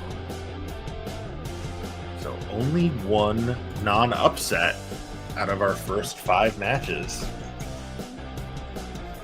Definitely brackets around the country are busted right now. Thanks to Norman Harris, and Casey Catal, and Gregory Iron, and especially Dylan McQueen knocking off Jake something. I'm so sorry. Don't mean to yawn.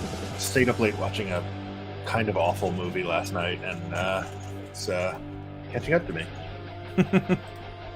It wasn't awful. It was just disappointment. Oh, that's worse. Yeah. I would almost rather it had just been flat out bad. But it was one of those like, oh, in the hands of a more capable director and writer, this could have been very good. I can't stand when that happens. Because then it's just like, exactly, you're like, oh, this could have been even better. Yeah. Yeah, and as you're watching it, you can see, oh, if they had just done this instead, it would be better. Well, that is the first half of our show. When we come back, we have got Blake Christian versus Jordan Clearwater. We've got Frankie Kazarian taking on Flyer. We've got Billy Dixon versus Davien. We've got Chuck Taylor versus Richie Taylor. No relation. And in our main event, we've got Mysterious Q versus Devin Monroe. Monroe.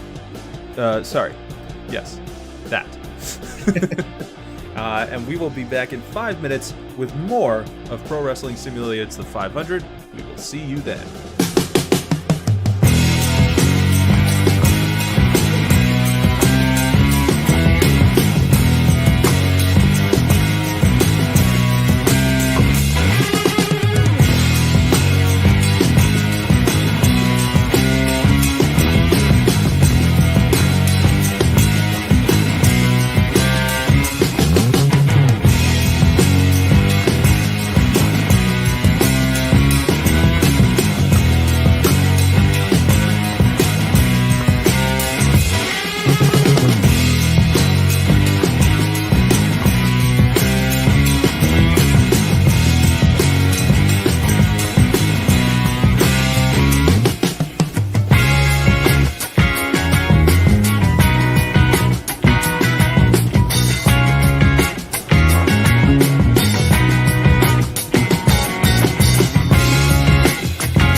I'm back. Hi. Mike apparently misjudged his internal clock, but that's cool. Bear with me here for just a second while I am finding one of the wrestlers participating in our first match. I guess I can give you guys a quick rundown of second round matches that we now know based on the first half of this show. We do know now that Dylan McQueen, by virtue of upsetting Orange Cassidy, will face Fred Rosser in round 2. Gregory Iron, after having beat Trish Adora, will face Mike Bennett. Leo Rush will take on Luchasaurus in round 2. Casey Catal will face the winner of our upcoming Frankie Kazarian Flyer match. And Norman Harris will take on Brody King. That is a hill to climb there for him. As mentioned before the break, we've got 5 more big matches. I'm just going to go ahead and get us started while we wait for Mike to come back. I've got a message from him. Small bird too low. I'm going to need a speed break. Back. Just throw on the video again. Okay. So Mike is indisposed. He's actually going to be a bit. So give me 1 second. I'm just going to go ahead and put the put that video back on for a break. Our apologies. We will be back just as soon as we're able to.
Hey, we're back. We're back. Hey, sorry about folks. Sometimes real life makes you run to do things that you didn't expect you would be saying as an adult. Especially if you're an adult with a small child. Yes. Yes, indeed. Who, by the way, as I realized, might need to stop watching wrestling with me, because I think he's starting to do like head drops and elbow drops while he's jumping on the couch and on the bed and things, and I'm like, okay. I like that he enjoyed. Like, I have a picture of him watching Lance Archer versus Dustin Rhodes. Like, we have a gate right in front of the TV, so he doesn't get to like any of the electronics, and he's just like a kid at the perimeter of the gate, just looking at the TV. And you know, that wasn't the most technically sound match. It was certainly a bit of a brawl, and he's watching with wide-eyed wonder, and it makes me go, these are the imprinting years. Yes. So yeah, well, we will see nature versus nurture in that terms of respective scientific study, and I will have more results as the life of this child goes on. Yes. And if you see that I have not shown up to a broadcast one day because Pat says that I am in the hospital with a concussion, I'm just kidding. We won't. My wife will not let that happen. And I have plenty of friends in pro wrestling in real life who, if he grows up and decides to say, I would like to try this wrestling professionally, they'll be like, well, let's tell you what happens. And then you can get back to us and see if you still want to do it. But the tournament must go on, and we have Blake Christian versus Jordan Clearwater right now. Yes, indeed. Let's go. These are two relatively new names to me, so I am very excited to... that's the other thing I love about our show, is the exposure of new talent that people get that you wouldn't necessarily get from, your televised pro wrestling shows. Yeah. Unless, you go onto independentwrestling.tv, which we thoroughly support, and if they want to at all throw some support back to us, by all means. We won't say no. No, we won't say no at all. We won't say no to a lot of things if it comes to giving us money. We're pretty shameless. We're pretty shameless. I mean, we both sacrificed a lot of dignity working at Disney. Like, we're not above. We've already, we've surpassed that level of what are you willing to give up? Yeah. Our vanity, our health, in many ways. Time, yeah. Emotions. My 20s were just I'm still just now, I'm almost 40, digging myself out of that hole. And I left in 2012. But no regrets. No regrets. No regrets. Part of the reason these two seem like relatively new names is because they are. They have a combined about 10, 11 years experience between the two of them. Clearwater's got about a year's advantage on Baxter. He's been around 5 or 6 years. He's been on Strong. He's been on NWA a few times. The Golden Boy, as he's called, not to be confused with the T-shirt from Seinfeld, was the Empire Wrestling Federation American champion for the entire evaluation period. He also defeated a guy we've seen previously on the tournament, Ray Rosas, to win the Heritage Heavyweight title in Championship Wrestling from Hollywood, which he then eventually lost to Richie Slade. Dallas native, 6'2", 220. But yeah, watch NWA Power. That's where you're going to see most of Jordan Clearwater's stuff these days.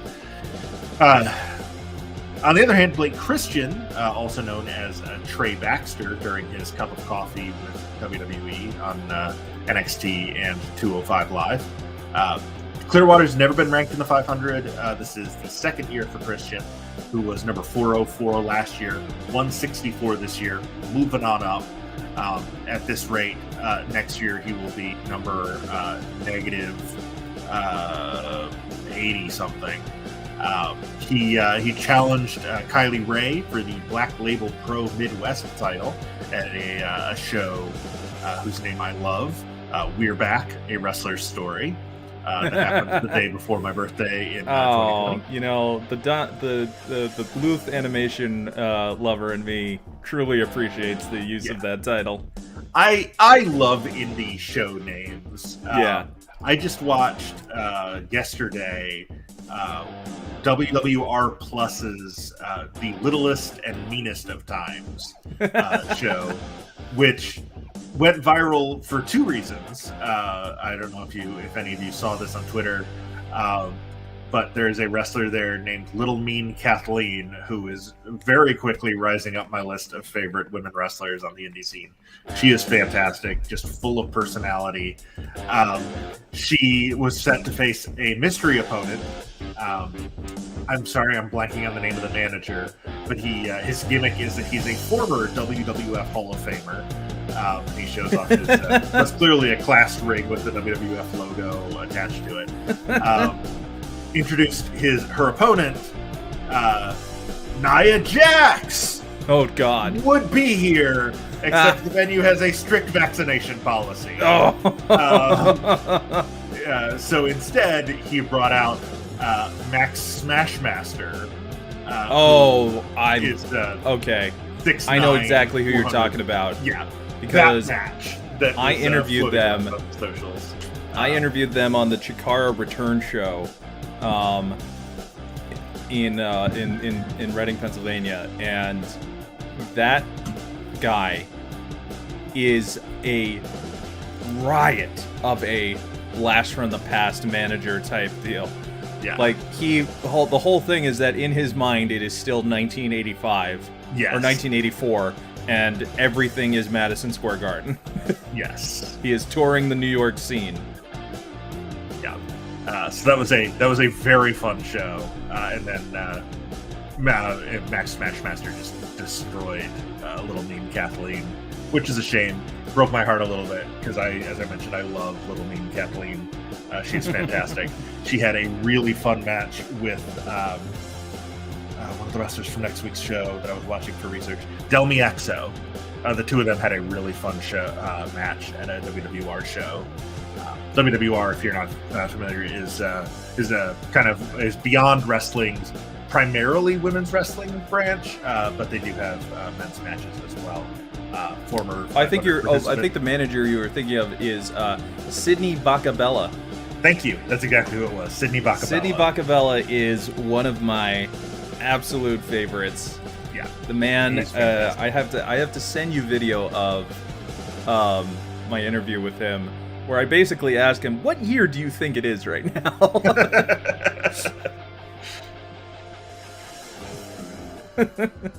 I very much want to see that. As a quote, possibly, it's not quite a quote, but he says, according to former WWF Hall of Famer, one of the best promo guys anywhere, Dave Meltzer.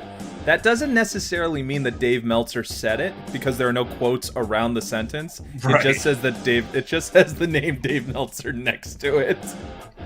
You miss 100% of the shots you don't take. Wayne Gretzky, Michael Scott. Yeah, so we're talking about Blake Christian a little bit there. He actually had the rare Meltzer-rated match among the very indie guys we've been seeing on this show. 3 3/4 star match with Kushida on NXT last June. Which, again, a shame that, shockingly, WWE didn't know what they had with Blake Christian when they had him as Trey Baxter there. But that just helped his exposure. He's been doing a lot of stuff for GCW since his return to the Indies. Kind of a rising indie star. Wouldn't surprise me to see him. Oh, cutter! Nice cutter. Wouldn't surprise me to see him get a shot with an AEW or a Ring of Honor or an Impact sometime. So for either man, a victory in this match is going to really be a high-profile win. Absolutely. And the winner of this match will have a big test ahead of them against Powerhouse Hobbs in round 2. So this match is determining who is going to be fed to Powerhouse Hobbs. Yes, exactly. Did you see his post that he put recently of his transformation since debuting in AEW to now? Mm-hmm. Like, Good on you, man. Just completely transformed his A body. monster of a creature. Yeah. I love Powerhouse Hobbs. Yeah. Yeah, he used to be built more like how Keith Lee is built now, like a power lifter type.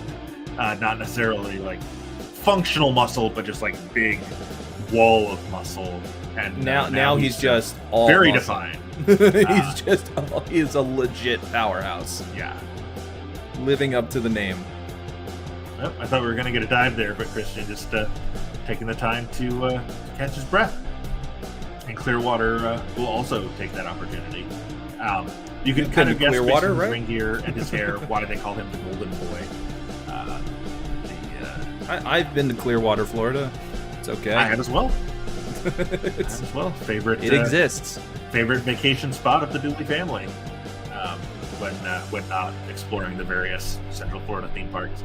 In fact, I think that's where Malia went with her family and mine while I was on my bachelor party to make the party favors for our wedding. Nice. So Clearwater, special place in our hearts. We rented a beach house and just drank wine and made stuff. So, no, that's not what it was. It was when they were making the invitations while I was in Atlanta at WrestleMania. That's what it was. I knew I was away Hey, somewhere. it's still tied into wrestling. Yeah, there it is. I knew there was a reason I was telling that Yeah, story. you got there. Yeah. I mean, unfortunately, it was WrestleMania 27, but it had its moments. Cody and Ray put on a good match. The Triple H Undertaker stay down match. Pretty good. The Rock. Is that what it was there. officially called? The Stay Down match? I mean, that's pretty much every Triple H match for the last 10 years. Big move. Stay down. Opponent doesn't stay down. There we go. Top rope, almost a Nice. Fosbury flop cross body there over the top from Blake Christian. Sends Clearwater into the barricade. The crowd very animated at ringside. The guy in the singlet sitting next to the guy that kind of looks like Adam Cole, very much into this match. Kind of looks like the overweight cousin of Mayor Mike Haggard from the Final Fight games. Wow. There's a pull. Yeah. Also, Wrestling Connection. Did you ever... Oh! The sort of a variation on the $1 Million Dream there, and Jordan It worked. Clearwater pulls off another upset. Number 349, Jordan Clearwater moves on to face Powerhouse Hobbs in round. Clear like number water. 2. Golden I love Boy. that's a good screen moved name. on. Winner What a- via submission. And the Cobra Clutch is what he used there. I don't know why I called it a modified $1 Million Dream, considering The $1 Million Dream is the modified Cobra Clutch. Yeah. So just ignore me, folks. Ignore me. I've been exposed as the fraud that I am. I will diminish and go into the West and remain Pat. Jordan Clearwater moves on. Blake Christian does not. Now we get to see the most on-the-nose named cruiserweight in the world, or luchador in the world, Flyer. Yeah. I mean, it's marketable. Yeah. He's I can't remember if he's related to or just trained by Volador Jr., who, as we've established in previous episodes, means Flyer. Jr. So Flyer just cut out the middleman. Like, I'm just going to be Flyer. No need to translate. I don't need to be Flyer the Third. I'm just going to be, or Volador the Third. I'm just going to be Flyer. Seems to be working for him. And he's in there against probably one of the most underrated wrestlers of the last 25 years, Frankie Kazarian. Absolutely. And I know he's had a lot of exposure on pretty much every major promotion, but he's just never quite been treated as big a deal as he probably should have been. Yeah, like he had a thing going as the elite hunter for a bit with his singles run, and nothing really came of it. No. I would like to see him at least get like one decent singles run in AEW. If you know, there's plenty of story history for him to go up against Scorpio for the TNT Championship. Yeah. I'm honestly a little surprised if they didn't just go right to that. Yeah, I mean, considering they were the first AEW Tag Team Champions, Yep. There's plenty of story to go with. Maybe it's in the works. You never know. Trust the process. Maybe indeed. So he is in there with Flyer. As I mentioned during the Zombie Dragon match last week, it's hard to make masks in Fire Pro. So I think Flyers looks pretty good. It also looks a lot like Mystico's, but you know, it is what it is. Hey, all considering, it's a good job. Yes. So the original Volador is his grandfather. Volador Jr. is his uncle. There you go. So he just decided, I'm going to distinguish myself completely and just have the literal translation of the name. Yes, exactly. He has been the Mexican National Tag Team Champion with Atlantis Jr., or they were for the entire evaluation period. They have since lost the titles. He's from Monclova, Coahuila, Mexico, which is you know, kind of the home of a lot of at least of the Volador branch of the you know, Lucha legacy there. He has teamed with Volador Jr. On a lot of occasions. They made it to the finals of the Copa Dinastias, which is the Cup of Destinies tag team tournament in CMLL. I love those tournament names. Cup of Destiny.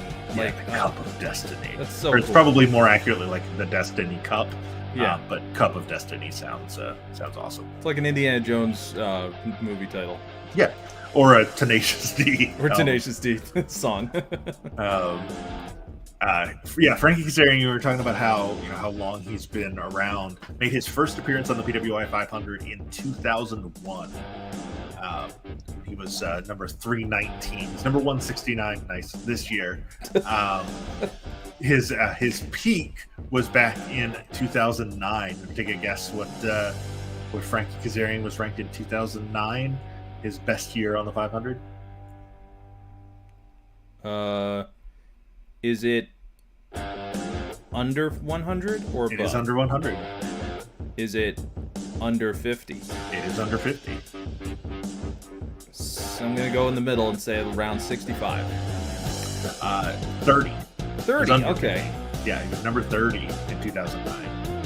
His lowest was 412 in 2006. So yeah, he's you know, mainstay of this list. Like I mentioned, you know, 169 this year. During the evaluation period, he spent most of the time as a member of SCU, challenging you know, FTR and the Young Bucks for the tag team titles, coming up short on both. And then unfortunately, the SCU was forced to split after a loss to the Bucks, and then he became the Elite Hunter before kind of fading away. Let's definitely not forget his great X Division Championship runs. Oh, absolutely. And I mean the oh god, the name of the match. Ultimate X. The Ultimate X matches that he competed with. Against him, and against Chris Sabin, and just many memorable spots from those days. Absolutely. Yeah, he and Daniels were, you know, probably the top independent tag team that wasn't the Young Bucks for a very long time. Oh yeah. He and Scorpio put on a 4.25 star match with FTR. He and Daniels put on a 4.25 match with the Bucks during the evaluation period. Yeah, Kazarian, just one of those, like, it feels a little condescending to call him a good hand, because that's usually something that's kind of reserved for, like, you know, the journeyman guys that are never going to be a star. I think Frankie's a half level above that, but he's one of those guys that's like, you can put him in the ring. Anybody you want to make look good, you can put him in the ring. Exactly. And they're going to look good. Which is why I feel like a match between him and Shawn Spears would be amazing. Yes. This is, you know, not surprisingly, the first ever meeting between Frankie Kazarian and Flyer. All of these matches are actually first time, as near as I could tell from IWD, the first time any of these matches have happened. So that's fun. You're seeing first time matches here on the 500.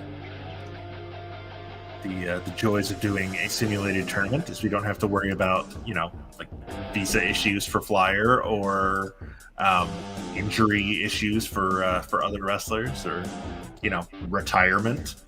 Yeah. Everybody hanging in there. I was going to mention earlier, Frankie's counterparts in SCU have both kind of moved on to bigger and better things. Scorpio's the TNT champion. Daniel's, executive vice president of talent relations for AEW. He showed up out of nowhere too. Yeah, made that big announcement on the DDT show about the partnership between the two, which means that because it's not just DDT, it's also Tokyo Joshi Pro, which means we will hopefully soon see the return of Maki Ito, the world's sweetest wrestler. I love Maki Ito, but if this doesn't all result in Danhausen winning the Iron Man heavy metalweight title, there's what your are we perfect even champion doing here? Like, what are we doing? Yeah, I mean, I'm excited for the prospect of Danhausen and Orange Cassidy against Dan Shokodino and shoot, I'm blanking on his tag team partner, but like the two like the big comedy tag team in DDT. TKO, shades of his former partner Scorpio. Ropes, spinning back kick from Frankie. Keep looking at that monitor when it's also on that one. I don't know why I do that. The camera's facing this way. I should face this way. Professional show business. I don't know what Frankie thought he was doing there, because Flyer is significantly faster. It's hard to compete with the speed of a luchador when you're trying to go rope to rope. Yeah. I don't. Well, and just ran right into the turnbuckle there. Not great ring awareness. I think someone needs to check in on Frankie and hope see if he's doing okay. I feel like Killer Kowalski did not teach him that one. I don't think that was part of the regimen. No. Late suplex, almost a brainbuster from Flyer. I like to go back and watch clips of, some of my favorite wrestlers that I've watched of what I guess you would consider the modern era, which for me is like 2000 to now, like the past 20 years as the modern era of wrestling, since WCW closed, basically. Yeah. Because that's where you had your whole new wave of the guys show up, and it's so much fun to see where they began to compare it to where they are now 20 years later. Like, I look at Brock Lesnar when he was in OVW in 2001, and like, you're a child.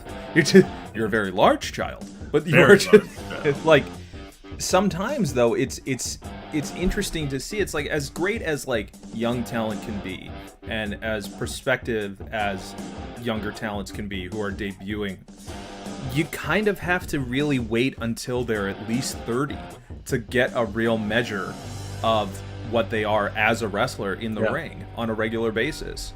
That's why, as great as Prince Devitt was in New Japan, his best stuff ended up being in NXT when he showed up. Yep. And but it's just interesting to see, like, time will always tell the longevity of a performer. Yep. Finn Balor, another one of those guys that will not be participating on WrestleMania. He will be on the Andre Battle Royal. But Kazarian gets the win. Experience pays off against the 27-year-old Volador Legacy Flyer. Yes. I was going to call him Volador the Third for a second. I mean, he sort of is, but kind of is, but the literal translation. Yeah. But congratulations to Frankie Kazarian. Commiserations to Flyer. Yes. Flyer, only the second underdog to lose on today's show. That has not been a great day for the favorites. By the way, if you try to type in just Flyer on Twitter, you will get the Philadelphia Flyers. Yes, indeed. Yeah, you have to do a little bit of scrolling to find Flyer, the losing I think I sent you everybody's handle a couple. Yeah, days I've ago. got it. It's I think CMLL it's- Flyer. That's right. I couldn't remember if it was Flyer CMLL or CMLL Flyer, but yes, Flyer, the victim of a two-step kick, according to Fire Pro. So, by virtue of that victory, Frankie Kazarian, we now know, will face Casey Catal in round. Casey Catal, we know you're watching because you like the fact that you won against Aaron Stevens. So, better prep up. Enjoy that Enjoy that showdown victory. with Kazarian in round 2. You never know what can happen here. Yeah. And that's what I love. The Anything can happen in the World unpredictability Wrestling factor Federation. of our show is just so much fun.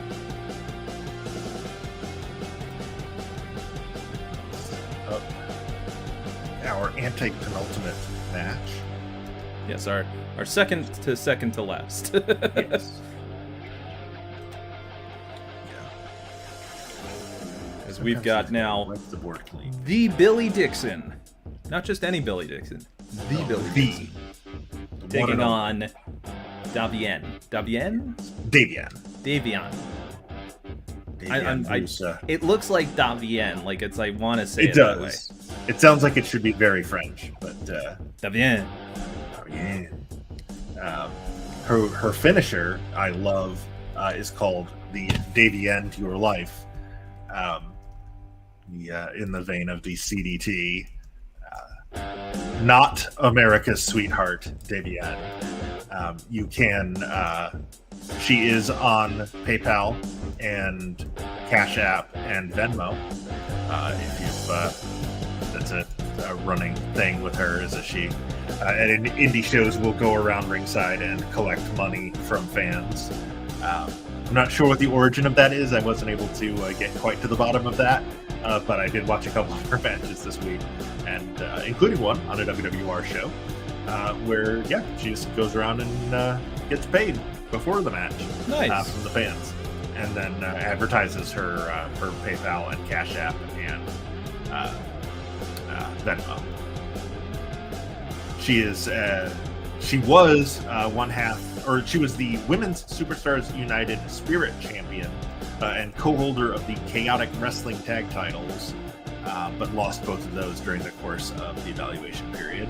She's from Rutland, Massachusetts, and she's in there against Billy Dixon,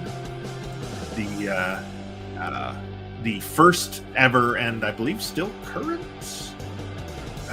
Yes, since 2020, he has been the only, thus far, Fight Club Chocolate City champion.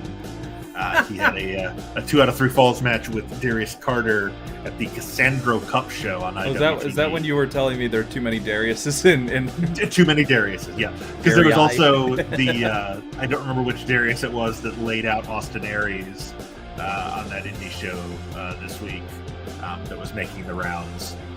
But yeah, there's also that Darius Carter was fun. versus Darius That was Carter. fun to watch. That was very enjoyable. That was, I feel like Christy Hemme, that was probably her spot of the week.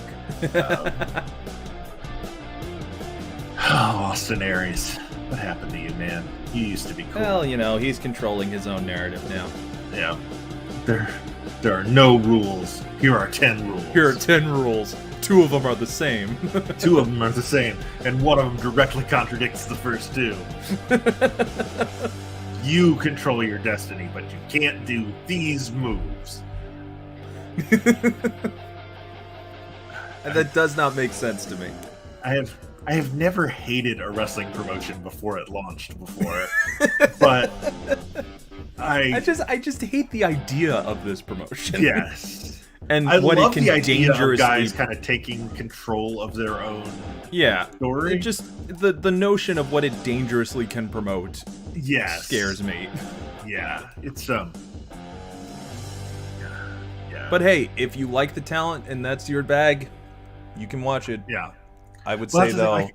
I like EC3. I like EC3 as a wrestler. Yeah. I liked Braun Strowman for the couple of months he was booked well. Austin Aries is, one of the great wrestlers of the last 20 years. But I mean, I'm sorry, fellas, this is just a rabbit hole I will not follow you down. No, man, no. I'm on the side of like Joey Janela showing up to what was his name? The old referee that went to that Drake Younger. Yeah, going to Drake Younger's conference and basically roasting him in the guise of promoting his thoughts. Yeah. Janela, I'm a little bummed that things aren't ending well with Joey Janela in AEW. I think he's going to be fine though. I think he's going to be fine. Man will get work. Honestly, I think he works better as an indie guy. Yeah, he's to me he feels like the journeyman type wrestler. Yeah, he's like I can absolutely see him doing some good stuff in GCW. Let him work. His kind of more of his style with the guys like an Effie. Guys like that. I think that's. I think it's a better fit. The Collective show is coming up soon, right? I'm sorry, the what show? The Collective show, the like, it's where it's GCW and several other promotions. Yes. Yeah, that would be. I'm not sure when Joey's contract is up, but that would be a good. I think it already is. Like, I think he just didn't re-sign. Okay. I knew he wasn't going to. I didn't know if it had already expired or not. Yeah, like he didn't resign. It looks like Marco Stunt's not going to resign either. Yep. And that's the thing. I prefer that the business goes, well, your contract's coming up.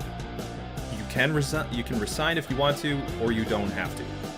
Yeah. It's up to you. Because that's how you do business. Also, she is manhandling. Well, she is handling him. She is handling. Just like there are some explosive power moves in this match going on. And I apologize for missing a bunch of them. Yeah, Davian's another one that I've only recently become familiar with because of this show. Having to do research to edit her. She's great. I love Davian. She puts on really fun matches. Very much in terms of kind of getting the crowd involved in her matches. Just a lot of fun to watch. I'm admittedly less familiar with Billy Dixon, but what I have seen of him, he's also quite fun. I mean, he was the 189th best wrestler in the world according to PWI, up from number 418 last year. He also put on a show called Paris is Bumping, where he also faced Darius Carter at that show. According to PWI, that show blended pro wrestling with ballroom culture. So that's a show I will need to check out. The Fan! That's the second time she's hit that. I thought we were going to get a little strong style strike exchange there between the two, but nope. Davian's just like, nope, we're going to elbow you in the head now. Big running power slam. Billy Dixon. He's going to be looking to put her away with the bodega press. And Davian's like, oh, you want to press, huh? I think Billy Dixon and the name Billy Preston comes up to me, and then I'm starting to hear his music in my head. Right, yeah. Nothing from nothing leaves nothing. The fact that nobody has yet made a Billy Preston biopic starring Craig Robinson is a crime. Oh my God. I want that movie more than anything. Like, to the point where if nobody else is going to make it, I will write that movie. For him. Like, it's a match made in heaven. Like, it's a perfect... Absolutely. Like, he led such an interesting life. And, yeah. Huge. Craig Robinson spinning lariat there. Uh-oh. So many rights, you're going to be begging for a left. Dixon back up top. That is the first time I have seen the count used for top rope. Yeah. Yeah, there is a 5 count in Fire Pro that they will use sparingly, but they also typically don't stay up there long enough to... was that a snowplow from I believe it was. I think that was the Davey End Your Life that she just hit there. But love it. Dixon back up to his feet. Not for long. A punch to the midsection.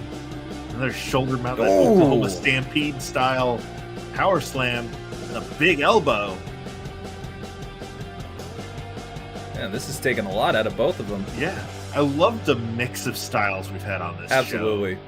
because these two just ran right into the creating turnbuckle. Power moves. Another big elbow from Billy. I also love Billy's gear. Like, it's so, like, 90s. That is Men on a Mission. Yes. Yeah, Men on a Mission, Making a Difference, Fatu. What is Davian going for here? Oh, just a huge clothesline out of the corner. Collar and elbow. Preston's Dixon's still up. Damn, now it's in my head. Nothing. Oh! Or, I mean, I guess you could also just get the entirety of Let It Be, because he was involved in, like, every song on that album. As evidenced by the Get Back documentary on that's Disney true. Plus, which is great. Dixon's gear also looks like it's straight out of, like, a Fresh Prince 90s music video. Yes. And that's all it it. took. Billy Dixon picks up the win, 16 minutes, 38 seconds. Billy Dixon will now face Saki Akai in round 2. Dixon will have back-to-back intergender matches in the first 2 rounds of the tournament. The Freebird Pile Driver is the finish there from Billy Dixon. Congrats to Billy Dixon. 89. And we are on our match number 9. We have got the Kentucky Gentleman taking on Richie Taylor. No relation. No relation.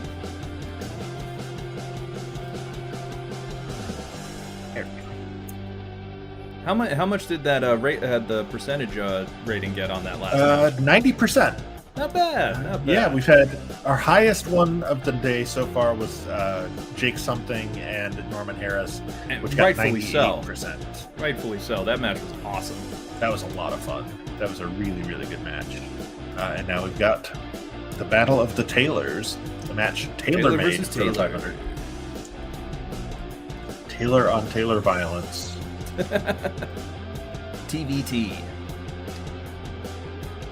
Rated Mac T. Cicada will Rated be television our- T for Taylor violence. Is that the right referee? I don't think that was the right referee. Stand by. Professional show business. Chuck Taylor, another one of the great wrestler who I saw in first in Chikara. He was part of that fantastic group Fist. Yes. Friends in similar tights. Yes. Which is such a great gimmick. Such an indie gimmick, and I love it so much. Friends in similar tights. It's just the best way to.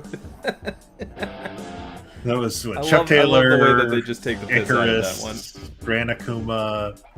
At one point, he actually lost his name in a match, and he could no longer call himself Chuck Taylor. He went by Dustin, and he eventually gained it back. Sexy Chucky T. But did you know that on MySpace, he's known as Mr. Azerbaijan? I did not know that. That's great. Oh boy, okay, that's just... I love that MySpace still exists. And I love that people's profiles are still there. Still hanging in there. I wish I had not deleted mine, just because Kinda me too, curious yeah. what's still out there. But yeah, here's Smash Mouth Richie Taylor from Melbourne, Australia. Hey now. He was the Wrestle Rock champion for almost the entire evaluation period, eventually vacating it in April. He was also the inaugural Deathmatch Down Under heavyweight champion, beating Charlie Evans, who I think we'll see next week, maybe 2 weeks. Charlie Evans will be on a future show. Defeated her in the finals of a tournament to win that title. But yeah, just he's one of the kind of the top names in Australian championship wrestling, or not championship wrestling. That's not the name of the promotion. In wrestling in Australia, Richie Taylor getting some nice American exposure here against the eponymous Chuck Taylor, Kentucky Gentleman. If you want a great example of Chuck Taylor's ability to just kind of make something out of nothing. Check out Chuck Taylor. A little comedy to start the match. Chuck Taylor versus Archibald Peck in a match in Chikara where they took the match to the outside and then realized that the paintings that were on the walls are completely worth it to sit and pose for like graduation style photos or Sears family photos. Fantastic work. That's funny. Yeah, he Archibald Peck, also known as R.D. Evans, another one of the, it's like there are these wrestlers who you think, oh, they're only good for, you know, a comedy match. It's like comedy wrestling can be longevity, a key to longevity. Like, look at DDT. Now, granted, yes, did Kenny Omega wrestle in DDT? Absolutely. Mm-hmm. Did he wrestle a 9-year-old girl? Yes. Yep. Did he have a comedy match? No. He faced her and tried to defeat her because that's the kind of man that Kenny Omega is. Yep. That's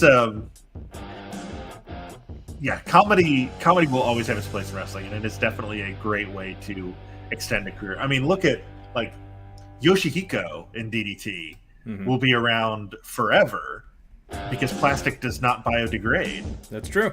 She will be wrestling forever. This, for those of you unfamiliar, Yoshihiko is a wrestling blow-up doll in DDT. One of their top names. You may have seen recently. I don't remember who it was that she was against. She had 9 Canadian destroyers in a row. Who was that? That's gonna bug me. But great spot in that match. Just technical wrestling at its finest. Her opponent just, taking destroyer after destroyer, just backflipping all around the ring for Yoshiko. I love that DDT is owned by a company called Cyber Agent. Cyberfight, yes. Yeah, same parent company as Noah, which is about as different a promotion as you can get from DDT.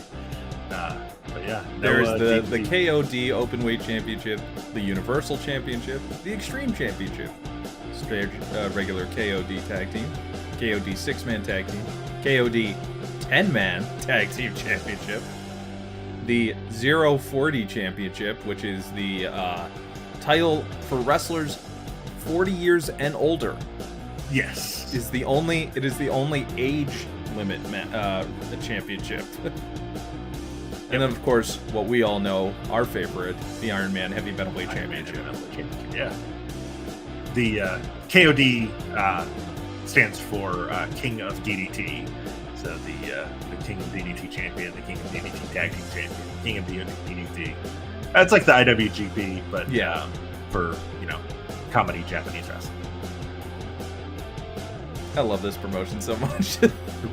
I'm so glad that Wrestle Universe is a thing. Yeah. Because I have been watching so much DDT the last few days. I don't understand. I love that there is English commentary on a lot of the shows. Chris Brooks and Balian Aki, and I'm blanking on the third announcer's name. But very, very fun. Like, they're very much in on the joke, but also treating it dead seriously. And I don't know what is going on with my green screen right now, but it is angry. Chucky T, all that Chuck Taylor has to do is hit the awful waffle. Yes. And if that doesn't work, he's got soul food, or the cross crab, or the Eastern European suplex, which, as Mr. Azerbaijan is one of his specialties. And if he gets upset, he'll just scare a kid in the front row, which he had as a gimmick for a while. Yes. He also, he hasn't needed to in a while, but he does have in his arsenal the invisible hand grenade. The grenade. The most devastating atomic drop. The ropes. I don't remember. Sometimes that hand grenade is so powerful that it makes a match time slows down. Yes. Yes. you shared with me that that 8-man tag from I don't remember which show it PWG. was. Yeah. It was PWG, yeah. But just like looking at the level of stars in that match going Insane. into slow motion. Tommaso Ciampa, Tommy End, Bobby Fish. Gosh, who else was in there? I think also, I think Ricochet was in there as well. Like it was peak PWG talent. Yeah. It was just Watch before your mouth, William Chuck. Regal came in and said, "Okay, everybody, come with me." Him. I'll take All just of them. you, yes, Who would you like, Mr. Regal? Yes. yes. I would like all of that. Yeah, he's the guy who just asks for one sample of each flavor at Baskin Robbins before he Yeah. leaves. And then he just goes back to the beginning and Yeah, does it again. I'll have vanilla. Damn it. Darius Lockhart, by the way, was the one that Yes, potatoed Austin Aries. we like you, Darius Lockhart. You're A-OK in our books. Yes. You won't no-sell a Starship Pain after losing the Impact Championship to Johnny Impacts. So it was Cedric Alexander, Biff Busick, Tommaso Ciampa, Bobby Fish, and Drew Gulak against Chris Hero, Willie Mack, Joey Ryan, Rich Swann, and Chuck Taylor. My in God. that PWG tag match. That is That- just a litany of, build a show around just those people in the ring. And it starts with it's Chuck Taylor and is it Ciampa in the ring together? Yeah. Yeah, it's Ciampa. Don't you Yeah, I'm stick gonna- your thumb up my ass. Yes. Yeah, that was the thing that PWG was Ciampa weird. did for a long time in PWG. Yeah. Yeah, you sick, so and Yeah. so. Yep. As was chanted at him by the crowd. Of course, though, there is the infamous spot when Jushin Thunder Liger decided to show up at a PWG show and demanded that Ciampa pull that spot off, of which every preceding wrestler in the match then did it to the other wrestler until Liger's super strong buttocks were able to hold everyone, and then he whipped them around just using his clench of the cheeks. And every wrestler that you know and love is in that match. Yes, indeed. And they all sold it for $1 million. Because it's Jushin Thunder It's Liger. like, yeah, if Liger wants to do a butt thumb spot, you You do a butt do thumb it. spot with Jushin Liger. And of course, hearing him yell in the clearest English, "You put your thumb in my ass!" That in and of itself is just like, sorry, what? That's What gold, just Jerry. happened? I love this show. PWG's great, man. Yeah, I is it still running? Yeah, I think so. I just think it's, kind of greatly diminished. But I'm not watch your even mouth, because Chuck. it's obviously it's not running out of the place in Reseda anymore. No, I think that place shut down, right? I believe it did. I'm looking on their Wikipedia page now. Is based in Southern California. Yeah. Still around. So let's see. Who do they have listed on their roster page? Because that'll tell us how outdated this is. Well, a lot of them are mentioned specifically as signed to AEW. Yeah. But they do still list Artemis Spencer. Bandito is still technically the PWG World Champion. Oh, Caveman right, and the of- Kings of the Black Throne are still tag champs, right? Yep. Daisuke Sakamoto, Dragon Lee, Kyle Fletcher. So this is a little outdated though, because Lucky Kid Yeah. is still on there, and he's Teoman now. Mark Davis, Mick Moretti. Yeah, the roster is it's diminished. But I mean, they just did Bola in January. PWG also became like a destination. Oh, he's still in his move. It's in with the Brain Buster. Stole a brainbuster right onto a chair.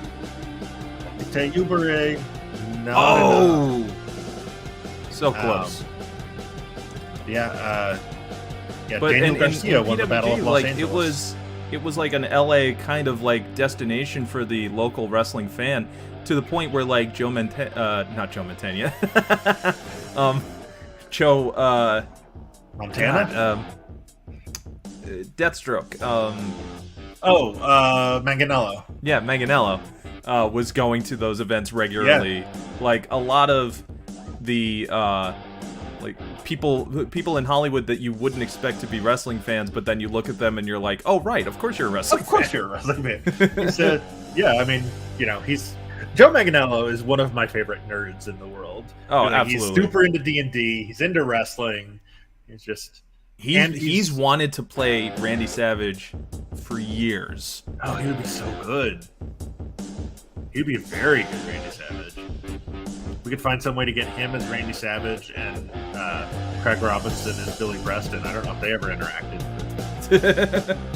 But he also does like a really good Randy Savage. Like, that's the thing. I know Hemsworth is still signed to play Hogan. I believe that's right. So I'm looking at the Battle of Los Angeles bracket, and holy cow, that tournament was stacked this year. Oh yeah. Daniel Garcia beat Kevin Blackwood in the first round, Alex Shelley in the second round, Taurus in the semis, and then Speedball Mike Bailey in the final. Man, I love Mike Bailey. Mike Bailey's great. If you are not watching Mike Bailey on Impact, you are missing out on a very amazing X Division star. Yeah. But the tournament also included Buddy Matthews, Leo Rush, Wheeler Yuta, Aramis, Lee Moriarty, Ray Horace, JD Drake, Bandito, Blake Christian, Jonah, and Jack Cartwheel, who has one of my favorite indie names right now. Just a killer tournament. Bola is always good times. Yeah, Chuck, Bola is watch your mouth. probably one of the best indie tournaments.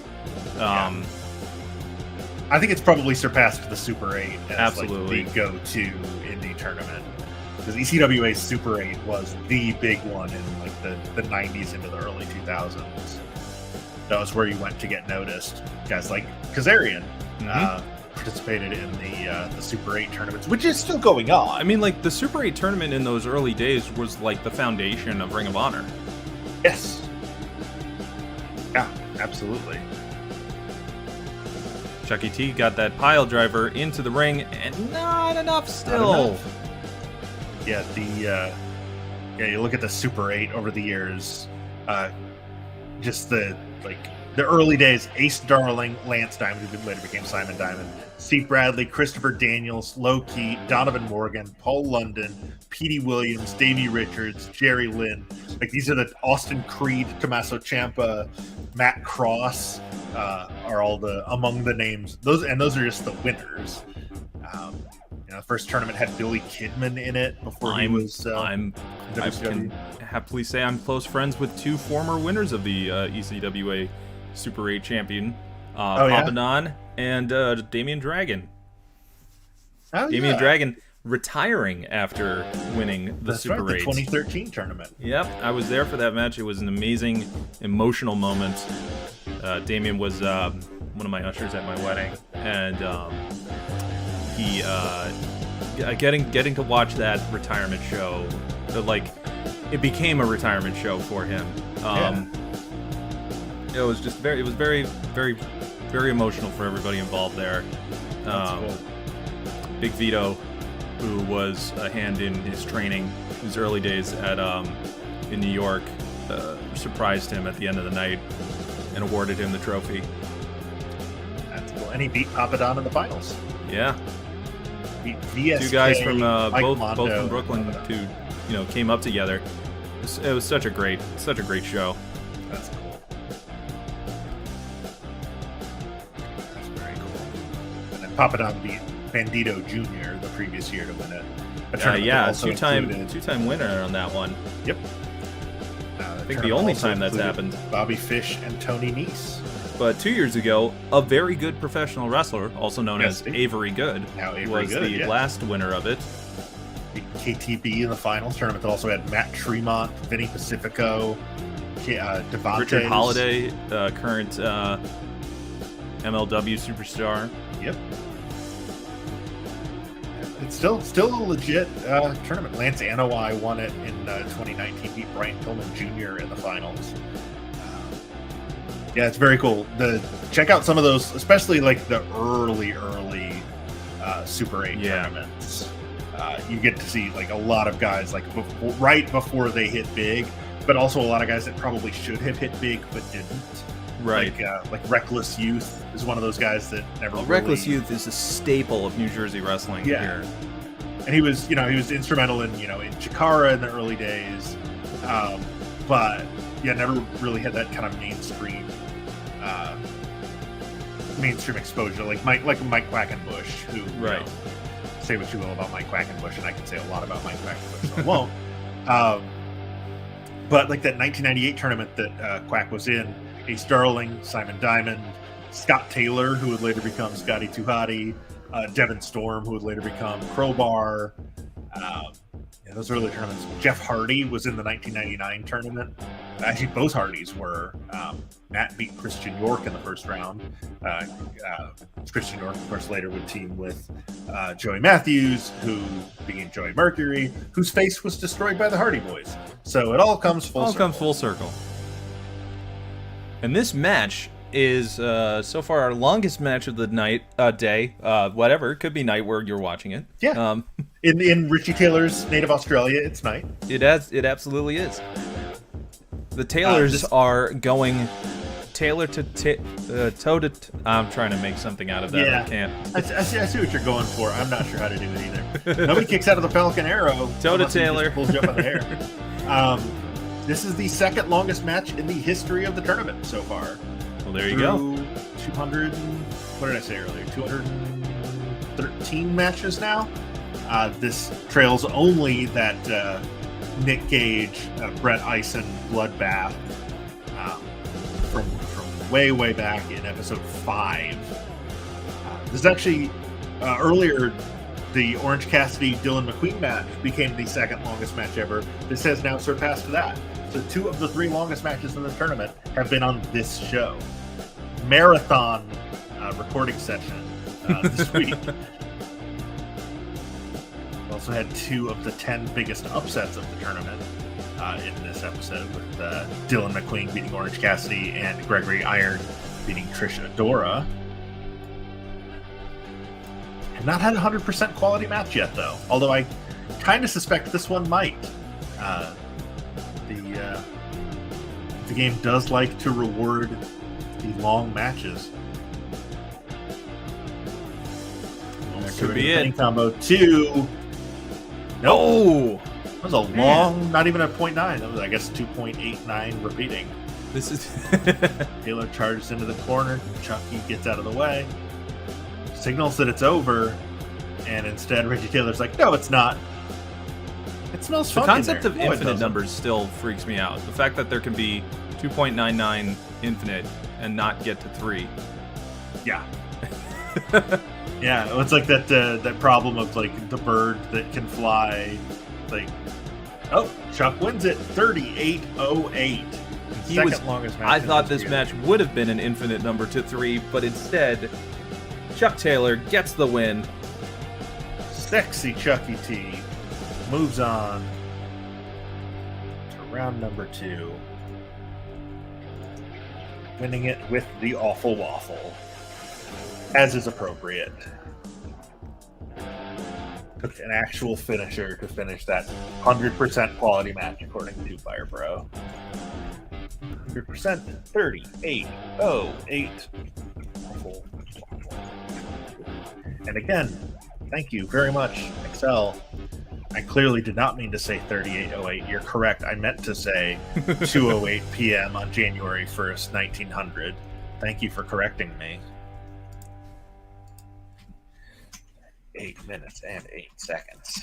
And with a long-fought battle into victory, Chuck Taylor, I just kind of keep calling him Chucky T, but Chuck Taylor moves on in our tournament. And he will now face Go Shiozaki in round number 2. There Very nice. And all right, well. So, what does this mean for our next round? There's been of enough matches? talk. So we know that Dylan McQueen will be facing Fred Rosser. We know Gregory Iron will take on Mike Bennett. Leo Rush will face Luchasaurus. Casey Catal and Frankie Kazarian will go one-on-one. Norman Harris will take on Brody King. Jordan Clearwater against Powerhouse Hobbs. Billy Dixon against Saki Akai. Chuck Taylor against Go Shiozaki. And Jamie Senegal must be watching on a monitor backstage because she will face the winner of our main event. I apologize, Chuck Taylor. I put that you were in our main event. I meant to say penultimate match. The semi-main. Semi-main event. In hindsight, it probably should have gone with Taylor versus Taylor as the main event, just for the... In hindsight, yeah, it's fine. But right now we've got Mysterious Q versus Devon Monroe. Mysterious Q. I am intrigued. Very mysterious. I believe, if I'm not mistaken, Mysterious Q is another one of Booker T's trainees. Yes. Another regular for Reality of Wrestling. He is starting to expand outside of Texas after 13 years of mostly being a local guy. But he's facing off against Devon Monroe, who trained by Mr. Anderson. He also, we mentioned Billy Dixon's Paris is Burning show. Devon Monroe was another very influential figure in getting that show off the ground. Works for Game Changer, works for First Wrestling, First of course spelled F, the number 1 RST. He likes to say that he is on period. He challenged Eric Cannon for the first Wrestling Uptown VFW title during the course of the evaluation period, but came up short. And then Mysterious Q was the new Texas Pro Wrestling champion for all but 4 days of the evaluation period, losing it to Brian Keith on June 26th, 2021. Of course, we know the evaluation period ended on the 30th, so Brian Keith got to end with that. This is the second year that Mysterious Q, actually the second year for both of these men on the PWI 500. Devon Monroe was number 413 last year, up to 308 this year. Mysterious Q barely made the cut the previous year at number 499, up to 205 this year. As I mentioned, trained by Booker T, regular for ROW, GCW, and then, of course, New Texas Pro. He was their champion for an extended period of time, or an extended of time, as my brain tried to make me say. I like that. I've watched some clips of Mysterious Q's entrances. He comes out in a mask, takes off the mask, and he's wearing his mask underneath. Yes, yes. Very mysterious. Very mysterious. Not someone you would expect to be a bit of a luchador style of their height and stature, but that's what makes them so mysterious. That's right. His power is only... He's a wrestler of mystery and power. His power is only surpassed by his mystery. I botched that, but you know. Hey, it's all right. The Continuum Transfunctioner from Dude, Where's My Car? Oh, Devon Monroe's just like, no, get off the turnbuckles. I'm gonna hit a moonsault. The referee for the main event tonight is Olympe Margot from WWE. Former Artemis, for getting her name WWE-ified, because Artemis is just too cool a name for a referee to have. So now she's Olympe Margot. Oh, got a fighting spirit battle there in the middle of the ring. Mysterious Q wins it with the chest slaps. Goes into sort of a dragon sleeper sort of. Variation is always Yeah. the best way. Modified sidewalk slam. Q grabs the ropes after he comes off. Major props to whoever edited this Mysterious Q, because that mask looks way better than any of the Lucha masks I've been making. Yeah, that looks like that's some hand-drawn illustration on there. Yes. Yeah, and that's one thing that it's a skill I do not possess, so I am basically just using elements that I already have in the game, rather than, which also is part of why some of my edits do not look great. Oh, that is an interesting. I do not know what to call that. I've seen I've seen Sonata use that roll up of sorts, but I've never seen it turned into a submission. Yeah, The Paradise Lock. That's what it was called. Paradise Lock. Yeah, I'm with you. I've never seen it used as a submission. It was almost like that was interesting. Paradise Lock into almost a clover leaf kind of position. That was very cool. Very mysterious. Indeed. Mysterious. It's a man of mystery. But not international. He's Not from- internet. No. So far, just relegated to Texas. He's an intra-national man. The most mysterious person in Texas. Which is saying something. You ever been to Texas? Those people are weird. Hey, Austin requests you keep it weird. So That's right. That's right. Mission accomplished. mission accomplished. Enziguri there from Mysterious Q. Went for that discus lariat again, but Devon Monroe. Yeah, Monroe's been able to get out of these huge power swings. Yeah. Certainly beneficial. Monroe is a JR would call him quicker than a hiccup. Big body though for Mysterious Q. It's 6'2", 209. That's not a huge wrestler, but when you're in there against Devon Monroe, who's about 145, like you're a hoss. Yeah. And that's not House of the Southern 16. Old school. JR's favorite type of wrestler, hoss. Absolutely. Nice axe kick. Look, that training from Booker T. Right there, yeah. Ooh. Just back into that arm capture sleeper. Bro. Twisting fisherman into a pinning combo, very cool. too. Oh, so close. Ooh, and then Mysterious Q. just High drop angle, kicks him in these the face. backflip dropkick variations. Man, I missed the drop salt. That was such a cool move. Nobody does a drop salt anymore. Not like Paul London did. No. Paul London versus AJ Styles in Ring of Honor in that ladder match. Oh, It's so good. such a landmark match. Elbow to the back of the head there from Devon Monroe. Snap suplex from Mysterious Q. Both men stopping to catch their breath. Q dragging him. Center of the ring. Another snap suplex. Rolling him up again. Quite mysterious. Q going for some very those strange variations moves. of pins. Ooh! Jumping suplex, almost a brain buster. Yeah, that was very cool. Nice Shotgun missile drop kick, yeah. kick from Mysterious Q. Or not, sorry, from Devon Monroe. Like, hey, your trainer did a missile drop kick. I do a missile drop kick. Ooh, pulling back Just gonna choke it hard out. on that joke.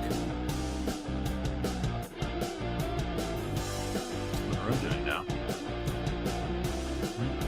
And Dodging Mysterious out of the Q way. You see Monroe's keeping nice fancy footwork. Yeah. Getting themselves out of the way of the mysterious strikes of Mysterious Q. Oh, a roaring elbow though from Mysterious Q. That might be enough. One, Could be. two. Oh, Monroe It was a kicks strong out. hook of the leg too. You could have thought that at least the side's advantage. Yeah. Nice. Oh God, what is that called? Sort of a variation on like the Saito Yeah. suplex. A missile drop kick, but he's in the ropes. Come on, Devon, you No, gotta that's not going to snap. count. I don't Get know if that's outta a mistake there. he would have made 14 and a half minutes ago, but Yeah. this match is starting to take its toll on both these guys. Elbow to the head.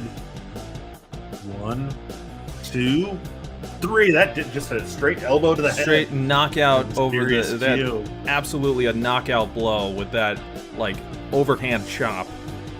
So Mysterious Q will now face Jamie Senegal in round 2. And that was our main event. 205. Mysterious Q with the elbow stamp, as it's called by Fire Pro. Some of these things not translating directly well. 15 minutes on the nose, the elbow stamp. Also kind of on the nose. Devin Monroe. 94%. 15 minutes. What was that? The elbow stamp? Elbow stamp. All right. But yeah, Mysterious Q moves on, and that's our episode. That's 214 down, 30 to go. In the first round. We are so close to the end of the first round. It's wild how far we have come over the last 21 episodes. So many matches. So many matches. 10 or 11 every week for 21 weeks. Just able to get through it, and oh man. Well, we appreciate all of you who hang in there and watch it with us. We love all the talent that gets back to us on Twitter. Of course, if you want to find us, everything online, the way to find us is at PW Simulated. See, it's right above Pat's head. Tag us with that. Use the hashtag the500. Tag all your favorite wrestlers that you know are on this past year's PWI 500, and you can catch up with previous episodes on our YouTube, Facebook Gaming, and on our Twitch channel. Feel free to like, subscribe, share, do all those fun things. We have got more and more and more and more and more matches to come. But let's tell you about next week's lineup. Next week's lineup. Ricky Shane Page, RSP, will be taking on John Davis. Effie will be against Brandon Watley. Effie is fine, by the way. Effie is fine. Effie is fine. Yeah, don't worry about Effie. Effie's fine. Sammy Callahan will be against Dark Sheik. Lee Moriarty against Yoya. Shima will be in action against Kid Lycos 2. Kid Lycos won their match earlier, so we'll see if Kid Lycos 2 can carry on their mentor's legacy. Shun Skywalker will take on JDX. Kenta. Certainly no copyright infringement there. No, not at all. Kenta will take on Delmi Exo, one half of the Steel Stars. Darius Carter, one of many independent Dariuses, as we mentioned, will take on Octagon Jr. Nice. Switchblade Jay White will be in action against All That Keita Murray. And the legend, the man, the myth, KG Muto will be in action against John West.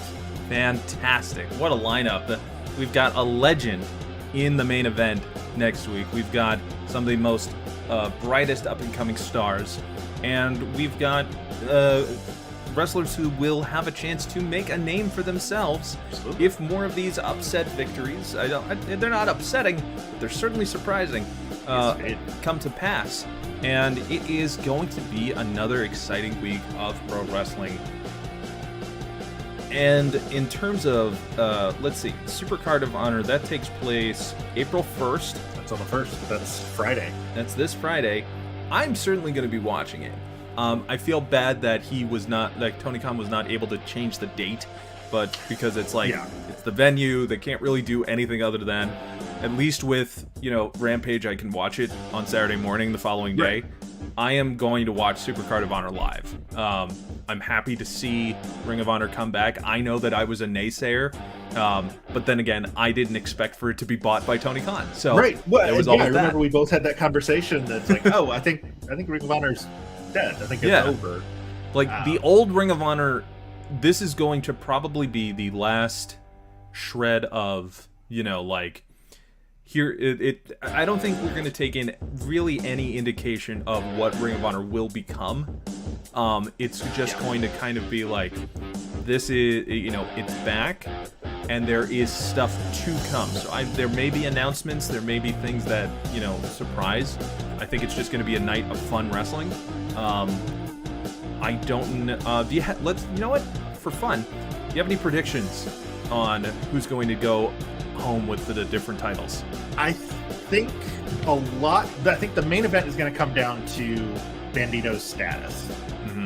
Because what I've heard primarily from SRS, because he is the guy I trust most on stuff like this, is that the expectation is that Gresham is going to wind up on the main AEW roster sooner rather than later. So if that winds up happening, then I kind of expect Bandito to win, to be kind of the face of the ROH side, with Gresham moving over to the AEW side. But if there's contract issues with Bandito or visa issues with Bandito, that, you know, throws a wrench in the works.